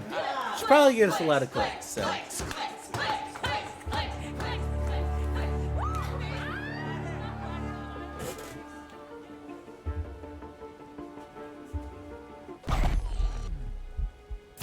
Hi, it's Mike Trapp from College Humor. Click here to subscribe, click here for more fun things, and send help to keep me from sinking. Please, please help. Please help.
Ah.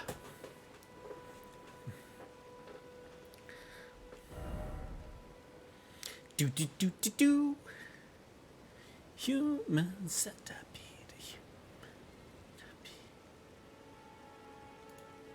The truth about Diablo 4's itemization. If you didn't know, Blizzard has announced that basically what's going to happen is that everybody who buys Diablo 4 in order to get every 10 levels, you have to buy a level of the battle pass. It's like $35, I think, minimum. So if you're level 40, you know, that, or let's do level 100, right? That's $350. What? No, I'm just kidding. I'm literally joking. There's a lot of people, you guys actually think I'm being serious. I'm not. I just made that up. All right, here we go. Let's watch it. Hello? Okay, this is That fucking deadpan delivery. Topics about Diablo 4 underneath our comment section so far. Even more than the infamous battle pass being implemented, which Blizzard is adding on. It's just not a big deal at all. People getting mad about a battle pass, please, okay? But I swear I heard frightful Just wait till you get a time machine, go back to 2005. That's the only place that's not going to have them. But decided himself to Top stay. of a $70 game? Something that's so core and crucial to every single game, and it seems that every single time someone talks about the system, they either love it or they hate it. Before we dive too deep into this topic, ladies and gentlemen, don't forget to stick around until the end of the video to see how you can earn a free copy of Diablo 4 from the Comeback Kid. Back in the classic era of RPGs, people truly enjoyed the game and experience either by themselves or with a group of friends more than anything. Yeah. A magical time and place with limited knowledge bases, mindsets, and really the most fresh experience of gaming you could possibly have. A time before the internet made any question you had a simple answer by looking it up with a couple taps of your fingertip. It seems you had to ask your brother, your friend's older brother, and he would tell you the wrong thing on purpose so they could laugh at you and just, you know, make fun of you. Like nowadays, people are always looking to compete with their peers at the highest level. Exactly. By either doing the top damage, running dungeons. Yeah, like anytime like a new PoE season comes out, I'm like, I'll go to Zizerain's chat and I'll be like, so what's the best build? I want to be able to kill everything, I don't want to die, and I want it to be good for bossing, and oh, I need it to be cheap. So like, what's the best build? Fastest, finding the #1 builds, and really just having a more competitive nature involved in playing the game for the most part, more than anything. And with Diablo 4 coming out soon, achieving best in slot is going to be incredibly important if you want to do the hardest content. You know, nightmare dungeons, world bosses, open world events, you know, all of that to achieve the most unique and best equipment in the game. Now, what makes this so controversial? Well, it's how you actually get this gear that is best in slot. Diablo 4 is going to have a personal loot system, which means loot is going to be generated separately per player, similar to previous Diablo titles. That makes sense. Now, like most games, there is a loot rarity system ranging from normal and magical items going all the way up to legendary and unique items. Every single player that's not the casual player is going to be asking, what's the best in slot gear and how in the world do I get it? How much? To understand how to get your best in slot, you need to understand how this new item rarity system will work in Diablo 4. A massive change is going to be the fact that when you acquire a legendary item, you can strip it completely of its legendary aspect or legendary effect at what is called the Oculus. If you do this, it will destroy the legendary entirely and will allow you to place it on any other legendary or rare item of your choosing. Which, this is good. This is a 100% good. That's turning just that rare into a legend. Yeah, that's great. Now, why this is so important is because rare items and legendary items have a different number of affixes on them. Legendary items contain 5 affix roll slots, or stat bonuses if you played other games. Legendary items contain 5 affix roll slots, but one of those slots automatically has to be taken up by the legendary roll aspect. So they contain 4 affix rolls and 1 aspect slot. On rare items, however, you can have a total of 5 rolls on top of having a legendary roll aspect. So yeah, okay, that's what I thought. Because this is how PoE is as well. Is that you can have rare items like fucking 9 things on them. Let's say you have a rare item with 5 affix rolls. You can take a very powerful legendary aspect of your choice, slap it into your rare item, and now it will have 5 affix rolls and that legendary aspect as well. I think I like this. I don't know. I'm going to have to play it, but I kind of like the idea that the meta is going to be, like, you can get your rare items, or you can get your legendary items pretty early, but the real game is getting the rare items with the right rolls on them. Which you cannot do on a legendary item. That's huge. So this means that rare items are going to be some of the most sought after items in the game. Absolutely. And are 100% going to be part of your best in slot And items. hopefully are tradable. Don't forget that you can also trade rare items as well, which makes this a massive game changer also. Now, well, fuck yeah. Yeah, that's what's going to be worth a lot of money. Nobody gives a fuck about a legendary. They can just farm that on their own.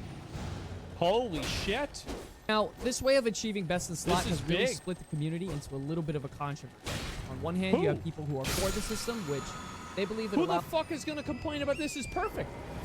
for hardcore players to min-max a lot further, Yes. rather than just chucking a best in slot legendary on. Exactly. That the system is a lot similar to Diablo 2 with it being close to rune wards, which you'll be Yeah. taking a legendary aspect and putting it on top of a best in slot base. It allows for a lot more build diversity, which is always a good thing for the game's overall health.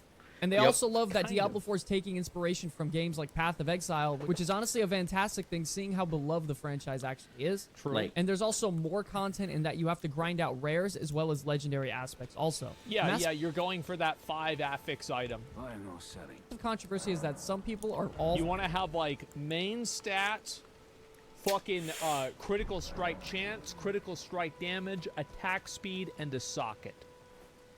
for this system because it almost feels similar to how the rune No system was in stamina. Diablo 2. Shall But I instead of tell you you, farming a specific let my rune, Yes, they're just replaced very with much. high roll legendary aspects.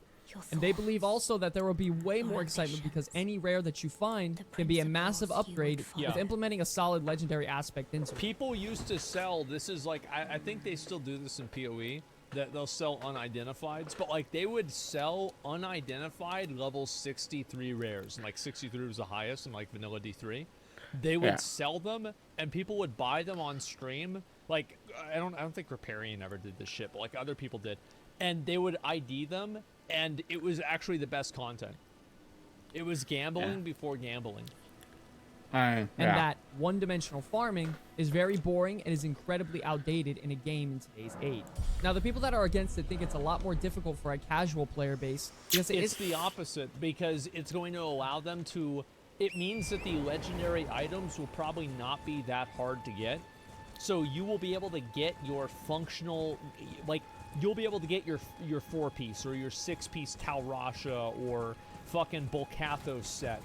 You can get that very early, probably, with this type of a system, but the difficulty is getting the 5 affix items. So I actually think this is better for casual players, rather than making legendaries, because you guys remember back in like PoE, right? Like Mageblade, Headhunter, Aegis Aurora, fucking, I'm trying to think of some other, Nimis. I think Nimis is rare. I don't know, actually. I haven't played the new league for it. Diadem. Yeah, Diadem. There are many of these items that are like super rare. And then also go to Diablo 3, Andario's Visage, Echoing Fury, things like that. Those items were worth so much fucking money, and if you couldn't afford that, you were just so much more. You were missing out like a crucial type of functionality. And this is especially true with set items. Then it became even more true in Reaper Souls. So, absolutely, I think this is better for casuals. as simple as chasing a set loot drop. That there's even more farming than there needs to be with more Farming legendaries and rares, too much RNG. Nah, bro, like, if you think it's too much RNG, stop playing. You should not be able to get best in slot in an ARPG. You should be able to get 99% best in slot, but you should never hit 100%. I think. room Like, for RNG. yeah. That the rare item has no real personality or character, and it just feels quite stale. Rare items are much blander than a legendary. Yeah, you fucking idiot. That sounds like somebody who's never gotten a good rare item. Yeah. Shut the fuck up. He's so dumb. A fucking idiot. Because think about it like this. So That's a you lot get of a good rare stuff. item, and you get like, think about it like And the this. main point of legendaries in the end game. wait. Okay. So. Okay. So. Rares.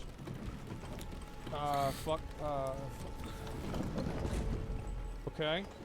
Shit.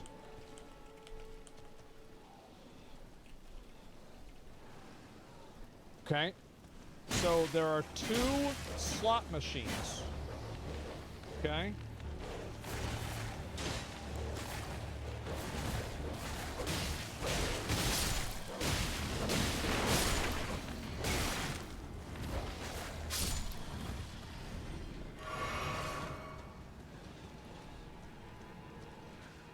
This is what it's like rolling a legendary, or sorry, a rare with amazing affixes. 1 7, 2 7s, 3 7s, 4 7s, 5 7s in a row.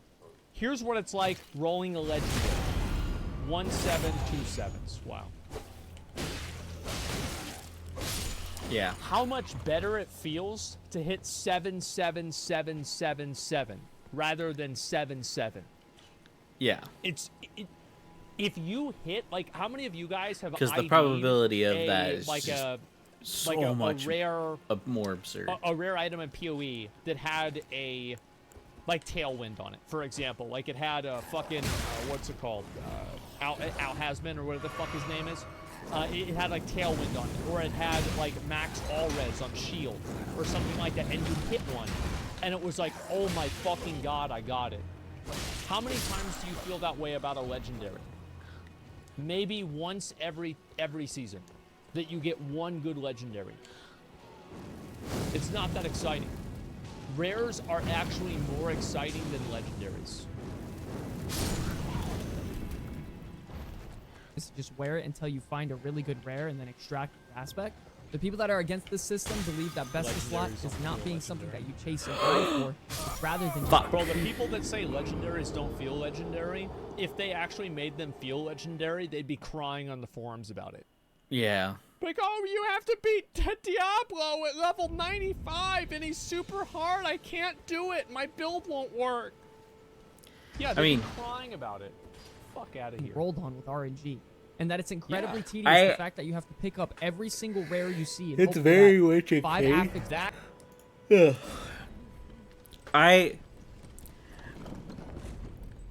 I was previously someone that was like, oh, legendaries should be more legendary. But after playing Path of Exile, making sure that rares are mechanically a better choice at sometimes actually it makes a better gameplay. It's like in most cases having a set in Diablo 3 is the correct choice. However, there are some builds that having a set is a disadvantage. That is a very good point. I agree with him on this. Having to pick up every rare you see is fucking annoying.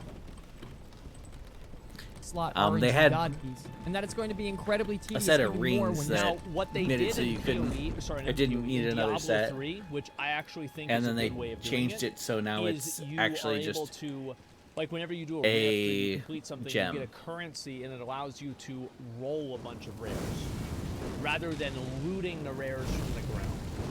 Where it's like you can loot the rares from the ground, but the majority of your rolls are going to be through a vendor that sells you like RNG items. Gamba, yeah, it's gambling. Like Diablo 2 had this. Searching for that best in slot piece when you only have a couple pieces left to get. Now listen, both sides bring up some very compelling arguments. I'm not gonna lie, but the other side's totally wrong. They don't have any idea what they're talking about, except for that one point. No, there's always going to be the case in anything you do that if a system isn't broken, why fix it? Or better yet, in this case, why... Because it is fucking broken. That's why Diablo 3's dead. You know, with the whole looking for heavy inspiration for what's been a major success in the past with Diablo 2's rune system, as well as having a very heavy inspiration for Path of Exile, you know, I don't think it's such a bad thing that the game should cater to the more hardcore player base, because at the end of the day, those are the players who are going to stick around and use... It's not catering to them. That's the thing. Is the casual Andes will see they got, oh wow, I got a legendary. I got Kyrios Might. Holy fuck. That's all they're gonna think. Because it's got the orange and it's like set leggings. It's like, well, I guess set would be green, but you know what I mean. All these systems for the longevity of the game. I think it's overall healthier for the game to cater to the long-term dedicated fans. But then there's also this side of me in the back of my head that what if Blizzard, they somehow met in the middle with allowing for there to be a crafting system with its own endgame currency that allows you to re-roll maybe an affix or two on a specific rare item. So then it's not really so heavily RNG based. But re-rolling an affix on a rare item, I think that they should probably think about that inside of a season. But I think that they should re-roll affixes in the same way that you re-roll affixes with like not even an exalt. I think that you should be able to re-roll with like kind of like how a veiled chaos orb works. Maybe like where like you can re-roll it, but you can re-roll it to like one of 3 things and you get to pick one of them. But there's like a pool of like 30 things or like 50 things it can be. Maybe that would be better. Or maybe you can just buy them for $10 on the store. The reroll items. Something that would scare me about that with Blizzard Entertainment would be with them doing systems with currency locked behind RNG, because I'm not going to lie, that would be a very great way for them to capitalize and make money off of something like that. December does that. I mean, they have some pay to win like that. It's basically like PoE, but the pay to win is in the store rather than on a third-party website. Yeah, and actually, to be fair, that game was pretty fun. So I can see why it's okay, but at the same time, like, nobody wants pay to win in the fucking game. Nobody wants it. It's not going to be pay to win. I don't want to hear. I don't have any more conversations about Diablo 4 being pay to win. It's not going to be pay to win. Fucking stop it. I see. Thank you. And then it would immediately turn into pay to win scenario. You know, maybe they would implement something where you drink a potion, which if you drink it would increase the rate at which you get this currency, or you would just flat out get it for free behind something like their battle pass. And maybe you just have the best item on the store and you pay $20 and it just gives you the best item. Here's what an interesting middle ground could be. An ancient version of legendary items that have like artifact level quality that have 5 affixes. Okay. But the 5 affixes are fixed. Kind of like super legendaries. And if you don't like that, why? Because effectively that's what a rare with 5 good affixes is. That's effectively what a PoE Headhunter or Mageblood is. It's a primal legendary. So yeah, unique legendaries? No. What do you mean? Sorry, I'm confused. Share them with me. Your thoughts, your ambitions. Why not have super legendaries be legendaries and have shit legendaries not be legendaries? Because legendary items have affixes on them. This has been the way that ARPGs have worked for the last, like, 10 years. They're not going to reinvent this wheel. That's just how it is. I mean, like a fixed unique tier, but legendary? Well, it would be like a second roll for a legendary. Does that make sense? So, like, you would have a roll for the legendary to occur, and then you would have a second roll for the legendary to drop as, like, ancient level, with, like, a 5th affix. And that's to be not meta-defining? Why? Well... No, thank you. But how is that... But I don't understand how people can be against that for rare items. Because it's functionally the same system. Yeah, I don't... Like Titan Forging? Yes, and I support Titan Forging in an ARPG. Because it's a different type of game. It's the same as, like, you know, in, like, a Battle Royale, you know, like, I don't play hardcore World of Warcraft, but I play hardcore Fortnite, because whenever I get killed in Fortnite, I have to restart the game. It's just, it's a different type of game. That would turn a lot of things sour. I mean, they could also just lock it behind gold, and you could re-roll these affixes for a flat amount of gold, but then there would be a lot of gold dumps, and please, no. Maybe the player base will have a lot of money. So honestly, I'm very interested to see how this system turns out in the next couple months and see what Blizzard decides to do. So, what side are you on? Are you for the system? Are you against it?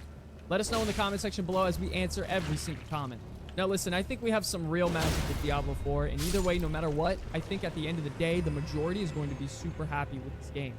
Ladies and gentlemen, if you guys want to see more, please don't forget to consider subscribing. And back to that giveaway. Isn't it crazy how, like, this dude had 96% not subscribed, but Narc had 80% subscribed? That's what happens whenever you cover topics that are interesting to a wide audience. Comeback Kids are doing a giveaway for a free copy of Diablo 4, so if you all are interested, please visit the link in the description below. Find out more details on how to win that. That's going to be all from me, ladies and gentlemen. Until the very end, my name's Sky from the Comeback Kids. I'll see you all in the next one. I think this is a pretty good video. Am I watching Dr. Disrespect now?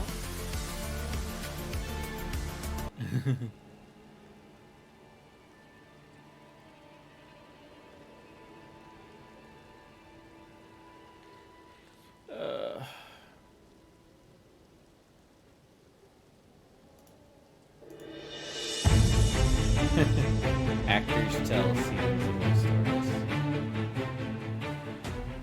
Oh my god. Worst host by lapped every bad host. This is somebody that you've been there. You did 15 seasons. 15 seasons. You've seen hundreds of hosts. Yes. And lapped people Lapped. as the worst. First of all, everything you say in your the bit, great, I did, in yeah. your bit, great bit about him is absolutely fucking true. Everything, he's always just bragging on something that he did that he didn't do. And is just the most awful person. Okay, now I'll give you. Okay, here's an example. So we do read through. We do read through on Wednesdays, and after read through, Lauren sits with the host, and I was a producer too, so I sat in the room with him. So it was me, Lauren, and Seagal. And Seagal's an idiot, in addition to everything else, and has no sense of humor. In addition to everything else. Christ. Great fit for the Yeah, show. And so perfect. he goes, he literally does this. He says, I have an idea for a sketch. Oh dear. Okay. Okay, so I'm a psychiatrist, and Victoria, that's Victoria Jackson, comes in, and I'm her psychiatrist, and I hypnotize her, and I have sex with her. And then at the end, I tell her she's got to come back every week. So, dude, that's a great sketch. Yes, isn't that great? So, I'm looking at Lauren is going like, and I'm going like, Lauren has to maintain a relationship with the host. So Lauren's looking at me, and I go, and this is what I say. I say, so you want us to do the ugliest sketch that's ever been on television? And he says to me, you don't like any of my ideas. Okay, fine. I took it for Lauren. Needless to say, we didn't do that piece. Yeah. Well, it was Hans and Franz. Right. And we were talking to him about I was helping with Hans and Franz that week. Yeah, I didn't usually help with that piece, but I love those guys. And Seagal read it, and he said, if I do this sketch, if I do it. And they want to fight him. Hey, we'll take you on. He goes, if I do it, I have to beat them up. Like he has to. It's like a John Wayne thing, right? Like, like He's got to win. It's the most ludicrous scenario. You don't worry. No one will think that they actually. No one's thinking anyone beat anyone up here. But that was his attitude the whole week. Was he kept saying, "I've never seen your show. I don't know what you do here." Like, really? You've never seen Saturday Night Live? Where do you live? And he wrote a scene, Howard. He wrote a scene, and it's the last scene in the show, and it's like one of his movies, but they tried to do it live. They got some stuntmen to come in. It's insane. So there's like this board of directors. There's a bunch of stuntmen in suits. So as a viewer, you're like, who are these actors? They're not in the cast, and And then there's like some speech, and then he enters the banquet room and starts beating. It's live, and he's beating them up and throwing them around the room, and it goes on for like 8 minutes. It's the longest scene you've ever seen. And then at the very end, he turns to camera and says, "This is what happens when you pollute the planet." And the audience is mystified. Just like in the movie. How is it that if you go online and you try to find the Steven Seagal hosting of Saturday It's not Night Live, on there? It is not on there. We couldn't find it anywhere because I have looked for it. What happened with the Hans and Franz sketch? When he came in, we wrote it. We did it at read through. And all of it was them making fun of Steven. Like, Right. Arnold is stronger than you. He could flick you with his little baby finger and you would fly across the room and land in your own baby poop. You know, it's all this stuff. Yeah. Your little spindly arms. And so your buttocks are like marshmallows. You're lucky we don't have a campfire here. And he's just reading his lines and not really reacting to it. Right. Then it gets on the show. It's picked. Then on Thursday, we're just on the soundstage rehearsing it. And we go through it with the All cue right. cards. He reads his lines, very serious. Then he just walks off. He's like 50 feet away in the 8H, the studio. No one's around. I go, we got to start again. Kevin, I'll go see what's going on. So I went up to him. I said, Steven, are you okay? And he just didn't look at me. He's looking straight forward. He goes, quote, and this is a quote. "I just wish Arnold was here so I could kick his ass." Yeah, so what does that mean? He didn't understand the sketch? Well, I told him, I said, they're idiots. Right. Doesn't mean you're weaker than Arnold. These guys just worship Arnold. So we rewrote it. I don't know if he ever saw it. Maybe. You mean you couldn't explain to him that in the sketch you guys love Arnold Schwarzenegger, Yeah. so he couldn't make fun of himself? So we did the sketch different so that there's only one person stronger than Arnold, and that's Steven Seagal. But it doesn't work. I know. Well, 6 months later, I run into Arnold at a restaurant in Santa Monica. He's got his whole gang with him. Right. He travels with an entourage. He's got a foot-long cigar. He's leaning back. I go, Arnold, Steven Seagal's on the show. He said, kick your fucking ass. I told him the whole story. Yeah. And Arnold just leans back and goes, is that the fact? You could have started World War III with those two guys. Arnold's too smart. He owns 747s. And, what are we going to do? Be like in 5th grade and try to wrestle? Were you there for Steven Seagal? Yes. You were? Yes. No. Yes. Oh. For those who don't know, he is widely and unanimously, that's the same thing, right? Widely and unanimously? Considered the worst host in the history of SNL. And I hope he's not around to kick my ass. I think he's in Russia, so that's all good. I have to defend him a little bit. He's fucking there with Robert Kraft's Super Bowl ring. I think maybe his 1-inch ponytail was too tight that night because... Wait, you're defending him? A little bit. Why? Only because he was You liked his ideas. He was friendly enough to me. The only thing he did, which was he tightened up, which is a lot of hosts do. I don't know if you did it. I didn't do it. I threw up, but I didn't tighten up as far as you have to sort of trust these 30 people you don't know. You have to walk in and say... 100%. A lot of people think we're there to make fun of them. And we're saying we respect you. If we're getting you on the show to host, we all want it to work. Yep.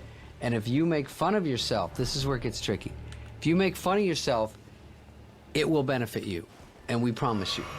And if you don't, and you fight it so much, and that was him, he was too cool and had his image. And, like Stallone would come on, whoever would come on and they make fun of Rock. And, that's the way to do it. Yep. And then people go, oh, you're a human, you play so cool, but you can at least goof around and it's more relatable. He wouldn't do kung fu fighting as a cold open or a monologue, and it was like everybody was going. But we had it something funny. Then he throws in little kicks, It would have been amazing. It was amazing. It would have been amazing. And then I think we walk up and get kicked and fall down. And so he says he'll do it, but he just talks it. It's still kind of funny, but he won't play it all. And then the other sketches he was fighting. A lot of people, you have to go through their people. Did you ever see any of Steven Seagal when he was very young? When he was teaching in Japan? I was totally fast. I mean, it's really... It's weird, like, right? Like me, right? Like, like serious actor, thoughtful actor. I'm like, what did you, but I, like, Above the Law. Yeah. Because I was into all that stuff when Above the Law came out.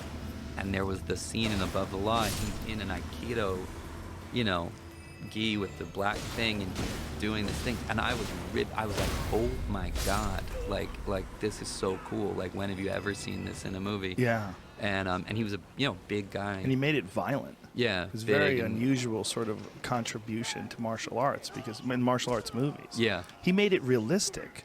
Yeah. Like, it was one of the most realistic martial arts movies ever. Yeah, it was, and you know, when you look back on it, it there's things about it that don't date Yeah, super well. of course, but he was undeniably literally what you just skillful. showed, the thing of the guy coming, it's that simple thing, that thrust and the break and the thing. It's Yes. He also, in the film, when the guys come at him, shows you how it burns your brain. There's a scene where there's in a bodega, and the guy, I think he smashes a bottle, and he comes at him, and he does like a move in Aikido. It's called like kotagaishi. It's like it's like the wrist, you know, it's like the wrist break flip over, and it was just like, oh my god, like he's doing like, you know, nuanced Aikido moves in a big action movie. It was kind of cool. Well, he was one of the first, I think the first Westerner to run a dojo in Japan. I mean, he was a legitimate Aikido master. Yeah, and I think what's interesting is when I studied over there, it was slightly controversial, because I don't think he had broken away from like Yushiba Aikido. He was doing like the way that Gracie Jiu-Jitsu is not pure Japanese Jiu-Jitsu. He was doing something with this. It was associated more with Osaka than Tokyo, where the Hombu Dojo and Aikido is. And there was some controversy. Yeah, there was just, you know, like the way things are with schools of thought. But yeah, he had a certain legit kind of thing, and it's really wild because people like Mike Ovitz, who was like the power agent of all of Hollywood in the '80s. You know, Mike got a black belt training with Seagal. Like, he was really serious Aikidoist. I didn't know that. Yeah. That makes sense. Yeah, it does. But he's a cautionary tale too, though. I mean, not even Ovis. I mean, Seagal. You know. Yeah. What he become. I get. Honestly, I don't know anything about him past a certain point. Like, I don't know what went on there. Yeah. But you could leave it at that. Yeah, I don't. And he had the legendary, depends on who you believe, you know, how far it went, the altercation with Steven Seagal. I'll tell you the exact story. I was at his house when he got fired. Really? Oh, this oh my is God, yeah, please tell the story, because there's so many urban myths about that, what happened. Gene doesn't get mad at me for telling this. He loves it. So he was on the set of Under Siege, and he was the fight choreographer. And to know Gene is to know he's been a stuntman in Hollywood since before I was born, and I'm 46, okay? So he's always the old redhead guy that gets beat up and somehow can still take a big-time bump at 137 years old. That's like Richard Briscoe. Thanks, John. So he has a stopwatch to make sure that his guys, when they're doing their fight choreography, are in time for what the director's needs are. He always wears it around his neck. He did it on every movie that he did this on. And Steven was going way too hard. Oh, I'll tell you a great Seagal story for this too. Steven was going way too hard on all of Gene's guys and not pulling his punches and just straight up wailing on him and saying, I want it to look real. And Gene had a confrontation with him. He said, it's the director's job to make it look real. That's why he put the camera here, and that's why he puts the camera here. It's my guy's job to make you look great, and it's your job to protect my goddamn man. And Steven didn't like that. And so he had a problem. Gene went back to the director. They did the take again. Steven didn't pull any punches. And Gene takes off his stopwatch that he times the fight thing for. He puts it around the neck of his assistant, and he says, keep this. When I get back, I'm going to be fired. And he walks up to Steven, front chokes him, yanks him in, rips him up like this, and Steven pissed his pants and dropped to the ground. And Gene comes home, pissed. I'm in his condo with his wife and my godfather, okay?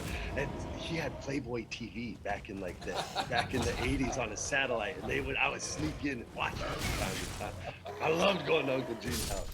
And so he comes in and he's pissed. I mean, he comes in, the door swings open, blam, blam, and I hear him tell the whole story, cussing like a sailor to Bob. I think Pat Johnson was there, who was another old school martial arts badass. Burleson was there. A whole gang of just old school killers. And all these guys called Steven out on the cover of Black Belt magazine and said, we think you're bullshit. We all want to fight you. And it was all because of this Under Siege incident. And he said, well, I only fight to the death. And all of them, Gene first said, okay. And he never fought one of them. He didn't want any of those guys. Those guys were stone killers. Next year, 2001, awesome. you were in Exit Wounds with Steven Seagal and DMX. Yeah. What was DMX like on the set? Because I've always heard different. Wait, was Michael Jai White in Exit Wounds? Yeah. Yeah, And right. I was the UN between Michael Jai White from hurting Steven Seagal. So, Stephen Gall, you're welcome. You're welcome.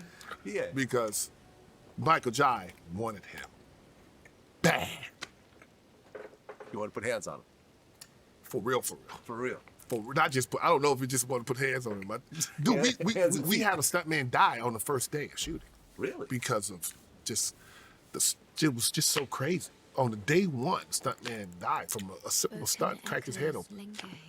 And the rumor was, the story was, the wardrobe was more interested in getting his wardrobe back than caring about his well-being. He died on day one. A story Seagal put a stuntman's face literally through the glass for real. I had to shoot the scene with him as his partner. I had to constantly remind him. He would always, you know, oh, you effing, that's me. That's me. Throw a punch, like inch from my nose, like always throwing a punch. Like, dude, that's every day. He was throwing a punch at me to the point where I would remind him, like, I'm supposed to like you. I'm your partner. I'm supposed to like you. Talk about my mom, and that's where. Hey, come on. That's where I'm like, dude. Okay, mothers, she's deceased, off the line. So Steven Seagal was a terror. I mean, he knows. Yeah, it. yeah. No, I remember. Like, I actually looked up the clip real quick because I remember I interviewed Michael. We talked about Steven Seagal, and he I'm sure talked Michael about, is much more nice about it than I am. Well, no, he said that he's never seen anyone aside from Steven Seagal actually really hit stuntmen on set. He was so really he would actually hit the stuntman. Broke the guy's face, split his face open from cheekbone to jawbone. Wow. I mean, he hurt people for real. And Michael was not about that life. Well, no, he's he an said, ultimate professional. Yeah, I mean, the way we actually titled this clip that got almost 2 million views was, you know, Michael said Steven Seagal knew not to hit me in fight scenes. Oh no. Oh no. Oh no. I'm assuming there's a celebrity rule, like what happens on the set stays on the set. Why do you want to? Why do you engage in this tell-all about some of those people? Well, I mean, I'm not doing it just to be a gossip, just to do that kind of thing. I mean, I'm hoping that it all adds up and there's a point to it, and that I'm also guilty of some of these conflicts. Because you're an artist. I mean, or you picture yourself as being an artist, and you want to go out there and do your best work, and there's going to be conflicts. Some people don't want to play by your rules, and you don't want to play by theirs, but you're still trying to do great work, and there's going to be fights, and then you're emotional because you're an actor, so you're already in an emotional state, so. Well, you're obviously not worried about getting beaten up because you take shots at Seagal, and he's a big guy. Oh, he said he's gonna hit. He said he's gonna punch me. He did. I heard. He told my He told his publicist, and his publicist told my publicist that he wants to punch me out. But he can't because he's gonna be in jail soon, so I'll be fine. He is. Isn't he? I don't know. Well, that's what I heard. I better stop talking about it. I thought he was cease and desist letters. I thought he was being put away for Your a little publicist is freaking out now. Joanne Sennington's freaking out over it. Is that? No, I don't know. She's fogging up the glass. Back away from the glass. So, is there anyone you won't talk about because you worry about repercussions? I mean, I guess the one. Yeah. I mean, of course. I mean, I don't want to hurt people's feelings just for the sake of hurting their feelings. But if they did me harm, I felt they did. I feel like I have the right to diss them back. So what did Steven Seagal? Let them do their own one-man show against me. Go ahead. What did Steven Seagal do to you? We were in rehearsals for Executive Decision. Okay, I'm playing his master sergeant, and we come in for rehearsals, and he comes in. I'm in command. What I say is law. Anybody doesn't agree. And I was like, I started cracking up because he sounded like a retard, and he came up and he taekwondo'd my ass against the brick wall. He went, he's 6'5" and caught me off guard, knocked all the air out. Like, why? What I really wanted to say is how big and fat he is, how he runs like a girl. Okay. But I didn't, because all I could say was, why? Right. I see now you're turning people against you because you're calling Steven Seagal all kinds of names. But why'd he slam me against the wall? Well, he shouldn't have done that, yeah. We were rehearsing. Yeah. What's the big deal? Yeah, but we don't need to call him names, right? Yeah, why not? Okay. Why You're can't I looking at me call like, names? why? Like I'm crazy. All right. So If I get can't it. So, let it out, it's going to build into a cancer. it's a good thing What's you're the letting Love it out. Doctor Yeah, or the other one doctor? Professor Love, yeah. Professor Love.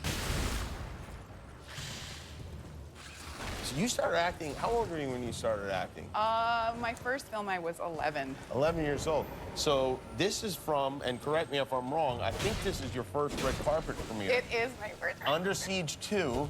That's Steven Seagal It is. and Eric Bogosian. Oh, yeah. Yeah. Good times. What do you think Steven said at that moment?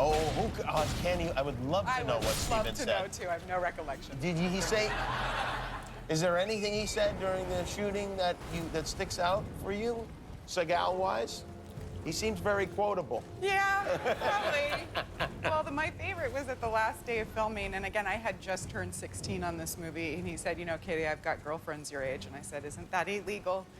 And he said, they don't seem to mind, and I said, Mom! I'm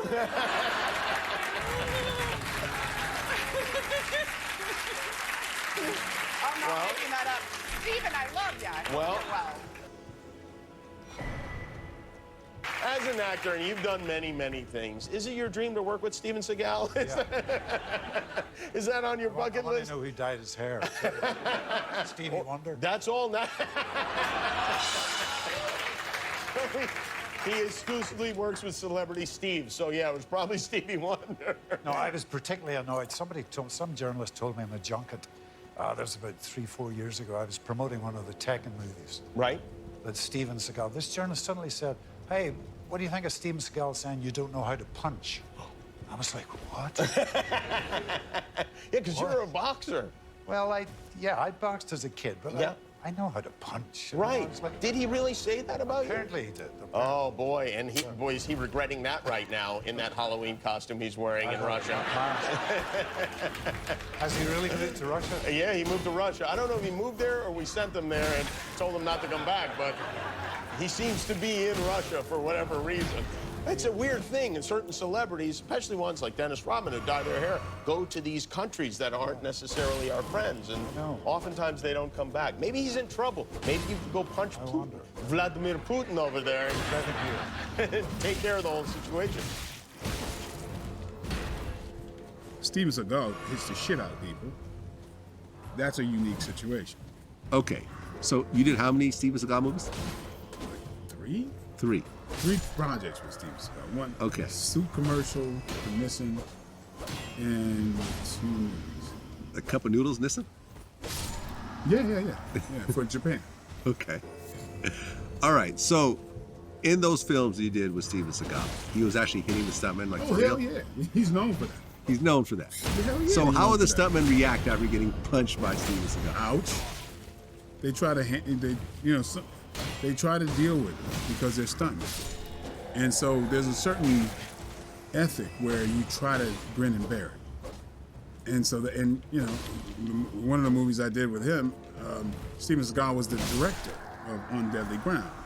And he was laying into people, so what are you gonna do? You gonna complain to the director that the director's hitting you? And so it's so there's a certain line where people go, okay, that's my badge of honor. I'm tough. I can take it. But he cracks people. And Tony Jaa cracks people. But they line up for it. But Tony Jaa is amazing. He does that because that's an agreement between he and the other person. Tony Jaa can do a flip and slap you with his foot like this and control it. You know what I mean? So there's some people who don't mind getting hit because it's realistic. And there's stunt guys that go, yeah, really hit me. I want it to look good. So these are the parameters, right? So Steven Seagal hits the shit out of people. Some people go along with it, some people don't. But he cracks people. Okay. And they all took it pretty much. No one ever got angry. Yeah, no one's people like, got angry. Hell okay, yeah. so you saw someone get angry at Steven Hell Seagal. yeah. A lot of times. Did anyone ever punch him back? Not yet. Not yet. Not yet. Okay. I mean, I did a fight scene with him. With no problem whatsoever. Okay, so you did a fight scene with him. Did he punch you for No, real? no. So he knew who to punch. Well, I mean, you know. It is what it is. Well, I'm not a stunt guy. Yeah, right.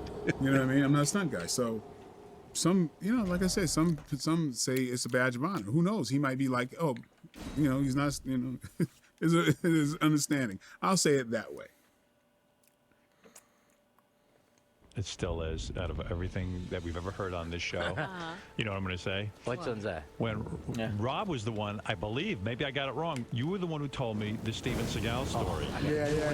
You got a new one? That he wrote the greatest screenplay. Wait, but tell that, wait. Okay. Just for anyone who's never heard that, tell the first greatest. story. Okay, there's a writer that I know. I won't mention his name, but he was meeting Steven Seagal for the rewrite for the writing potentially for Under Siege 2. Right. And that was the one that broke him when it made $57 million when that was $57 million in the early 90s.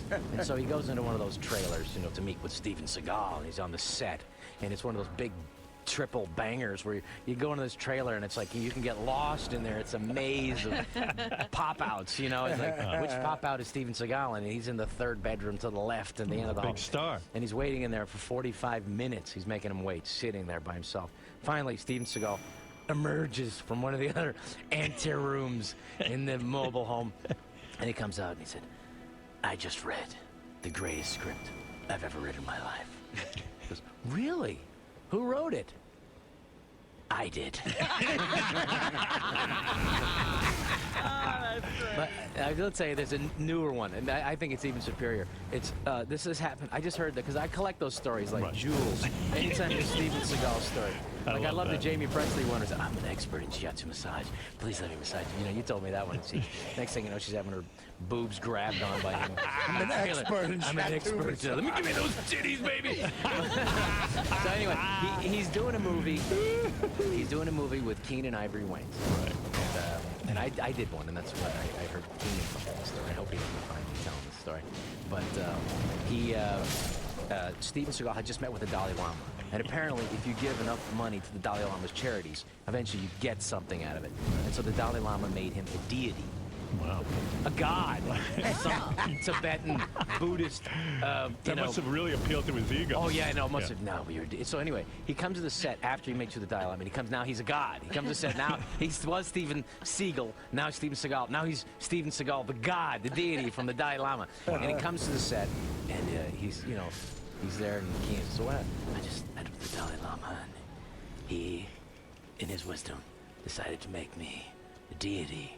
And he gives the karang the ding da dong, whatever. And I feel a difference. I feel like an enlightenment, the sense of that I can do something now, and everything just seems to come into place for me spiritually in my career. And I feel like it's certain things now that never made sense to me make sense to me on a universal level. And his assistant comes up to him and says, "Hey, Steven, your ex-wife called. She can't bring the kids over this weekend. You tell if she doesn't get those kids over here, I'll break neck." Deity. I did a movie called Marked for Death with him. Okay. You know, it was about the Jamaican drug gangs, you know. And Sweet. I was up for the role of this undercover Jamaican cop. Oh, so you had the accent and everything. And he was kicking all the American actors, black actors, out of their audition because he said their accents were fake. So I decided to walk in as a Jamaican. So I walked in and I sat down and I said, Steven, you know, I have a really big problem with the way that black American actors portray Jamaicans. He can turn that shit up like that. Yeah, that's crazy. And he said, so what's your problem? I said, Steven, I not lie to you, man. But, you know, in America, black people were given their freedom paternally by the white man. In Jamaica, we take it, man. Yeah, that's dope. You got that one dead on the money. That's crazy. So I kept it up. You know, he bought it, and I could see his jaw drop. Crazy. I could see he was starting to feed it. Eat it. I was like, yeah, hit kid, tapping that. He said, so can we shoot in Kingston? I was like, Steven, about a lie, your best movie that one day, man, really bad film. You know? Flick a good man. About a lie, your best movie, you take it down to Kingston, you short your time for free. All them rude boy be on your side, boss. Yeah, So care if you want for yeah, you got know? this down back. It's scary. So the moment of truth came, and he says, so are you born in Jamaica? And I looked deep in his bloodless eyes. And I said, Steven, a lot of vexation in our family, man. My mom, she married a guy, my granddad, him like it all, you know, though I was a bit of Rudy him. So, you know, me, I can't go to Europe.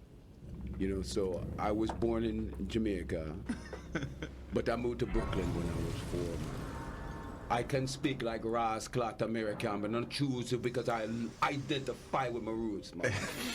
Yo, this is crazy. I'm just watching you work right now. I'm like, you know, I'm like, this is what it is. This is being an OG. It's like, you can just turn this on. You know what I noticed too? That I feel like you've done so many things, but you can name the exact role you played. You can name the basis of the show. Like I keep hearing you refer to like these titles and these names. You remember all these things. Well, so well. yeah, there was significant moments. Yeah, you know. But the thing about Seagal is, I kept it up for the whole film. No way. The whole film. Yeah, and you know, we'd be sitting in the craft service line getting food, and he'd say, "So, brother, when we get to Jamaica, we're gonna go visit your grandfather." And I'm thinking, what? My grandfather died in 1977. Oh no, man, no rascality of foot, man. Rascality of foot. Yeah, man. Wow.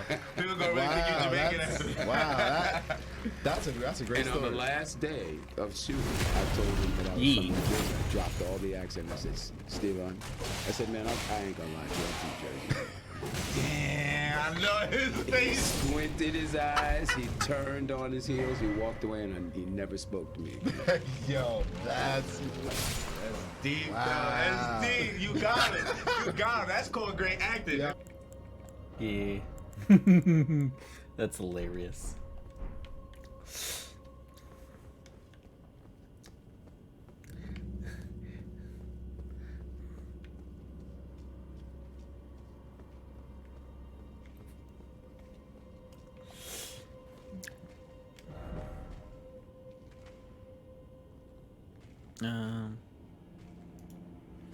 Steven Seagal is a bit of an enigma for a lot of martial artists because a lot of people see him as a person who is incapable of telling the truth. But at the same time, they respect him as someone who has achieved a high level of skill in the martial art of Aikido. The problem is that if Steven Seagal, the movie star, were just Steven Seagal, who runs a martial arts gym in suburbia Midwest USA, he would be seen as a predator who would be in one of Rob's McDojo Life McDojo news videos, because Steven Seagal is an absolute monster who has done nothing his entire career but place himself in positions to engage in predatory behavior. I posted a video last year called The Problem with Steven Seagal, and I career but place him Seagal being one of Rob's absolute monster who has done nothing his entire career but place himself in positions to engage in predatory behavior. That wasn't his, I posted a video last year called The Problem with Steven Seagal, and I was surprised to see that a lot of people defending Seagal saying that I did poor research or that I've been listening to too many rumors. So I decided to actually look into Mr. Seagal, and I was shocked because Steven Seagal is worse than I could even imagine. What I saw was that Steven Seagal has 4 roles that he plays, and the common thread among all 4 of them, well, besides the constant lying, is that each one of them allowed Steven Seagal to engage in some very abusive behavior that began the minute Seagal stepped into his first role as the sensei. So that's where we'll start. He's a legitimate Aikido master, like 100% absolute legitimate Aikido master. According to Seagal's website, Stephen Frederick Seagal was born in Lansing, Michigan on April 10, 1952. His humble childhood was underscored by his a career was fascination pretty with short. martial arts 1988. and the blues. Seagal mastered martial was when he arts at an started. early age, becoming a 7th degree black belt and an Aikido master.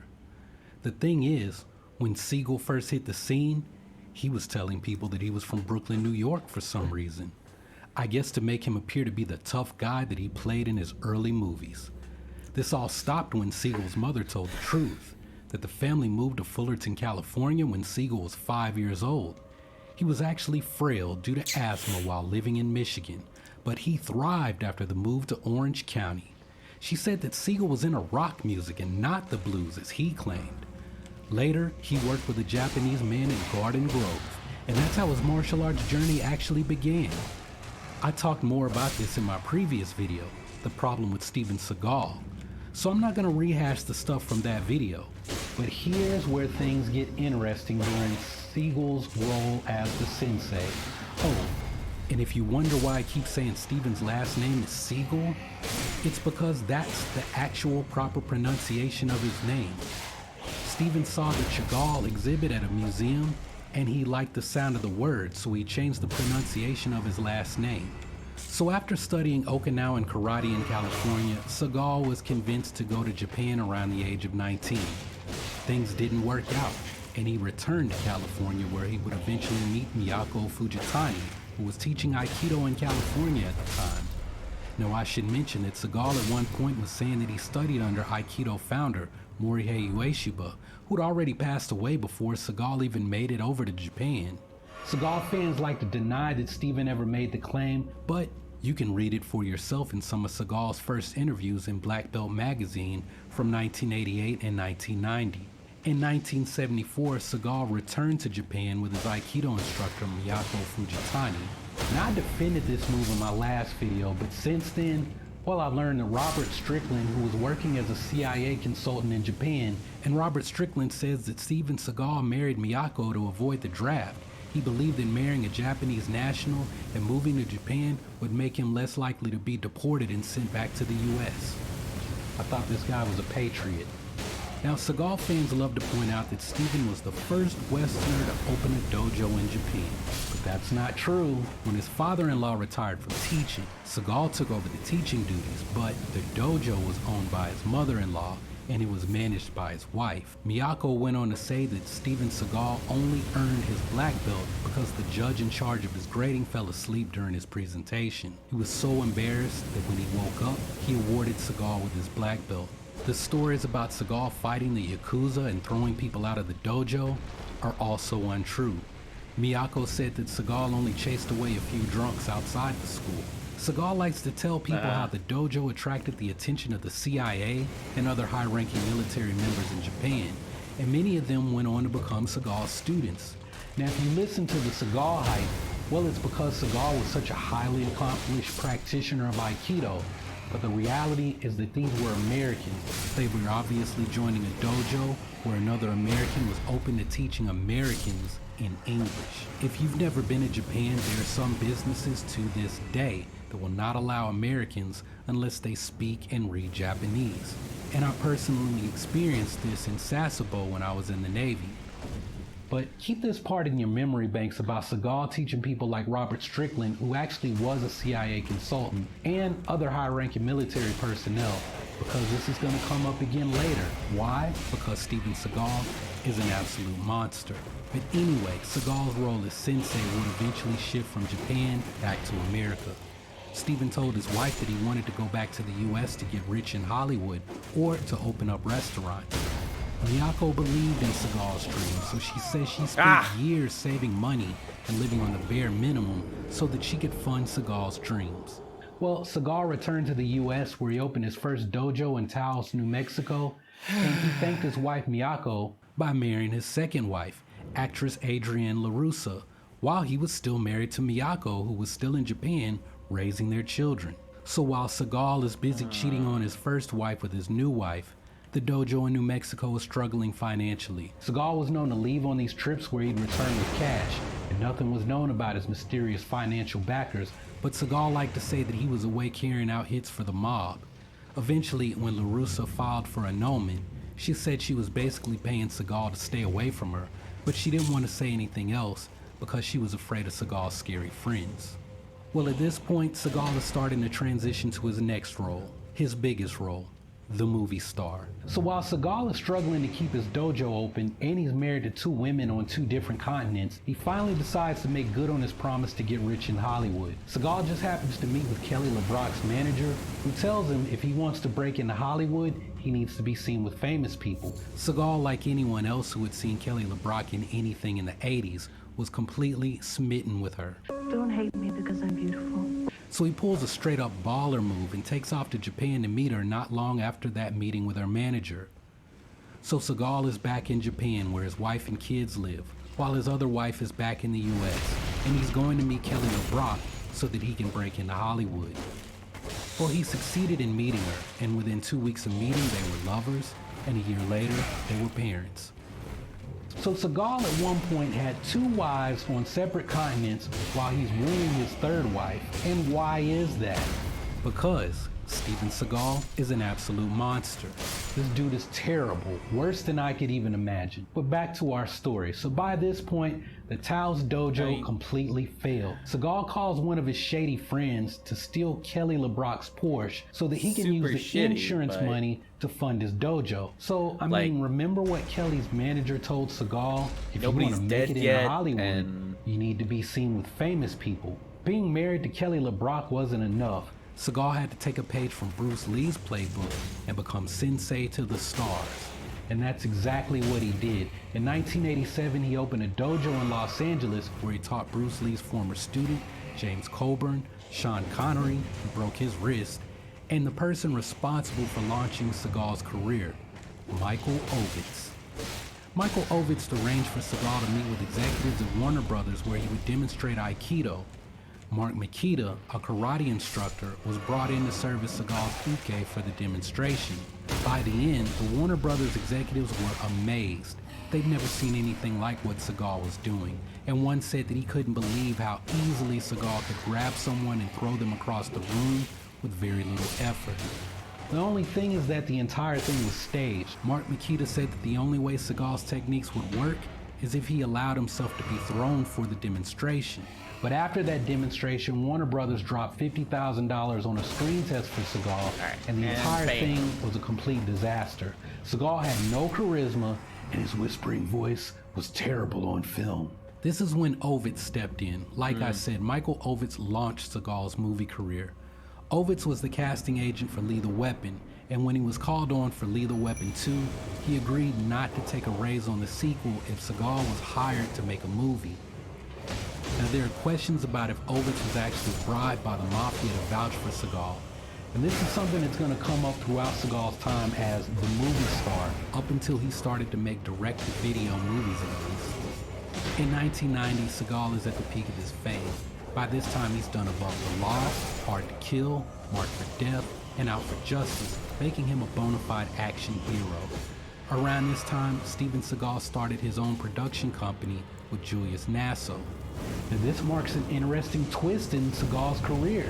He'd already had a history of implying that he had some kind of connection with the mob. Well, this Julius Nasso guy started a pharmaceutical company when he was in college in the 70s, where he was selling health supplements. But what I heard is that he was selling drugs to sailors.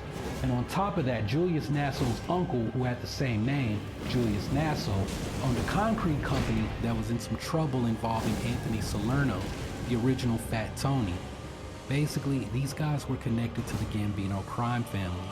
It turns out that Nasso loaned Seagal $500,000 of the Gambino family's money to do a 4-picture deal. After forming their production company, Seagal was no longer under contract with Warner Brothers. They paid his production company, or sometimes his money went directly to Julius Nasso.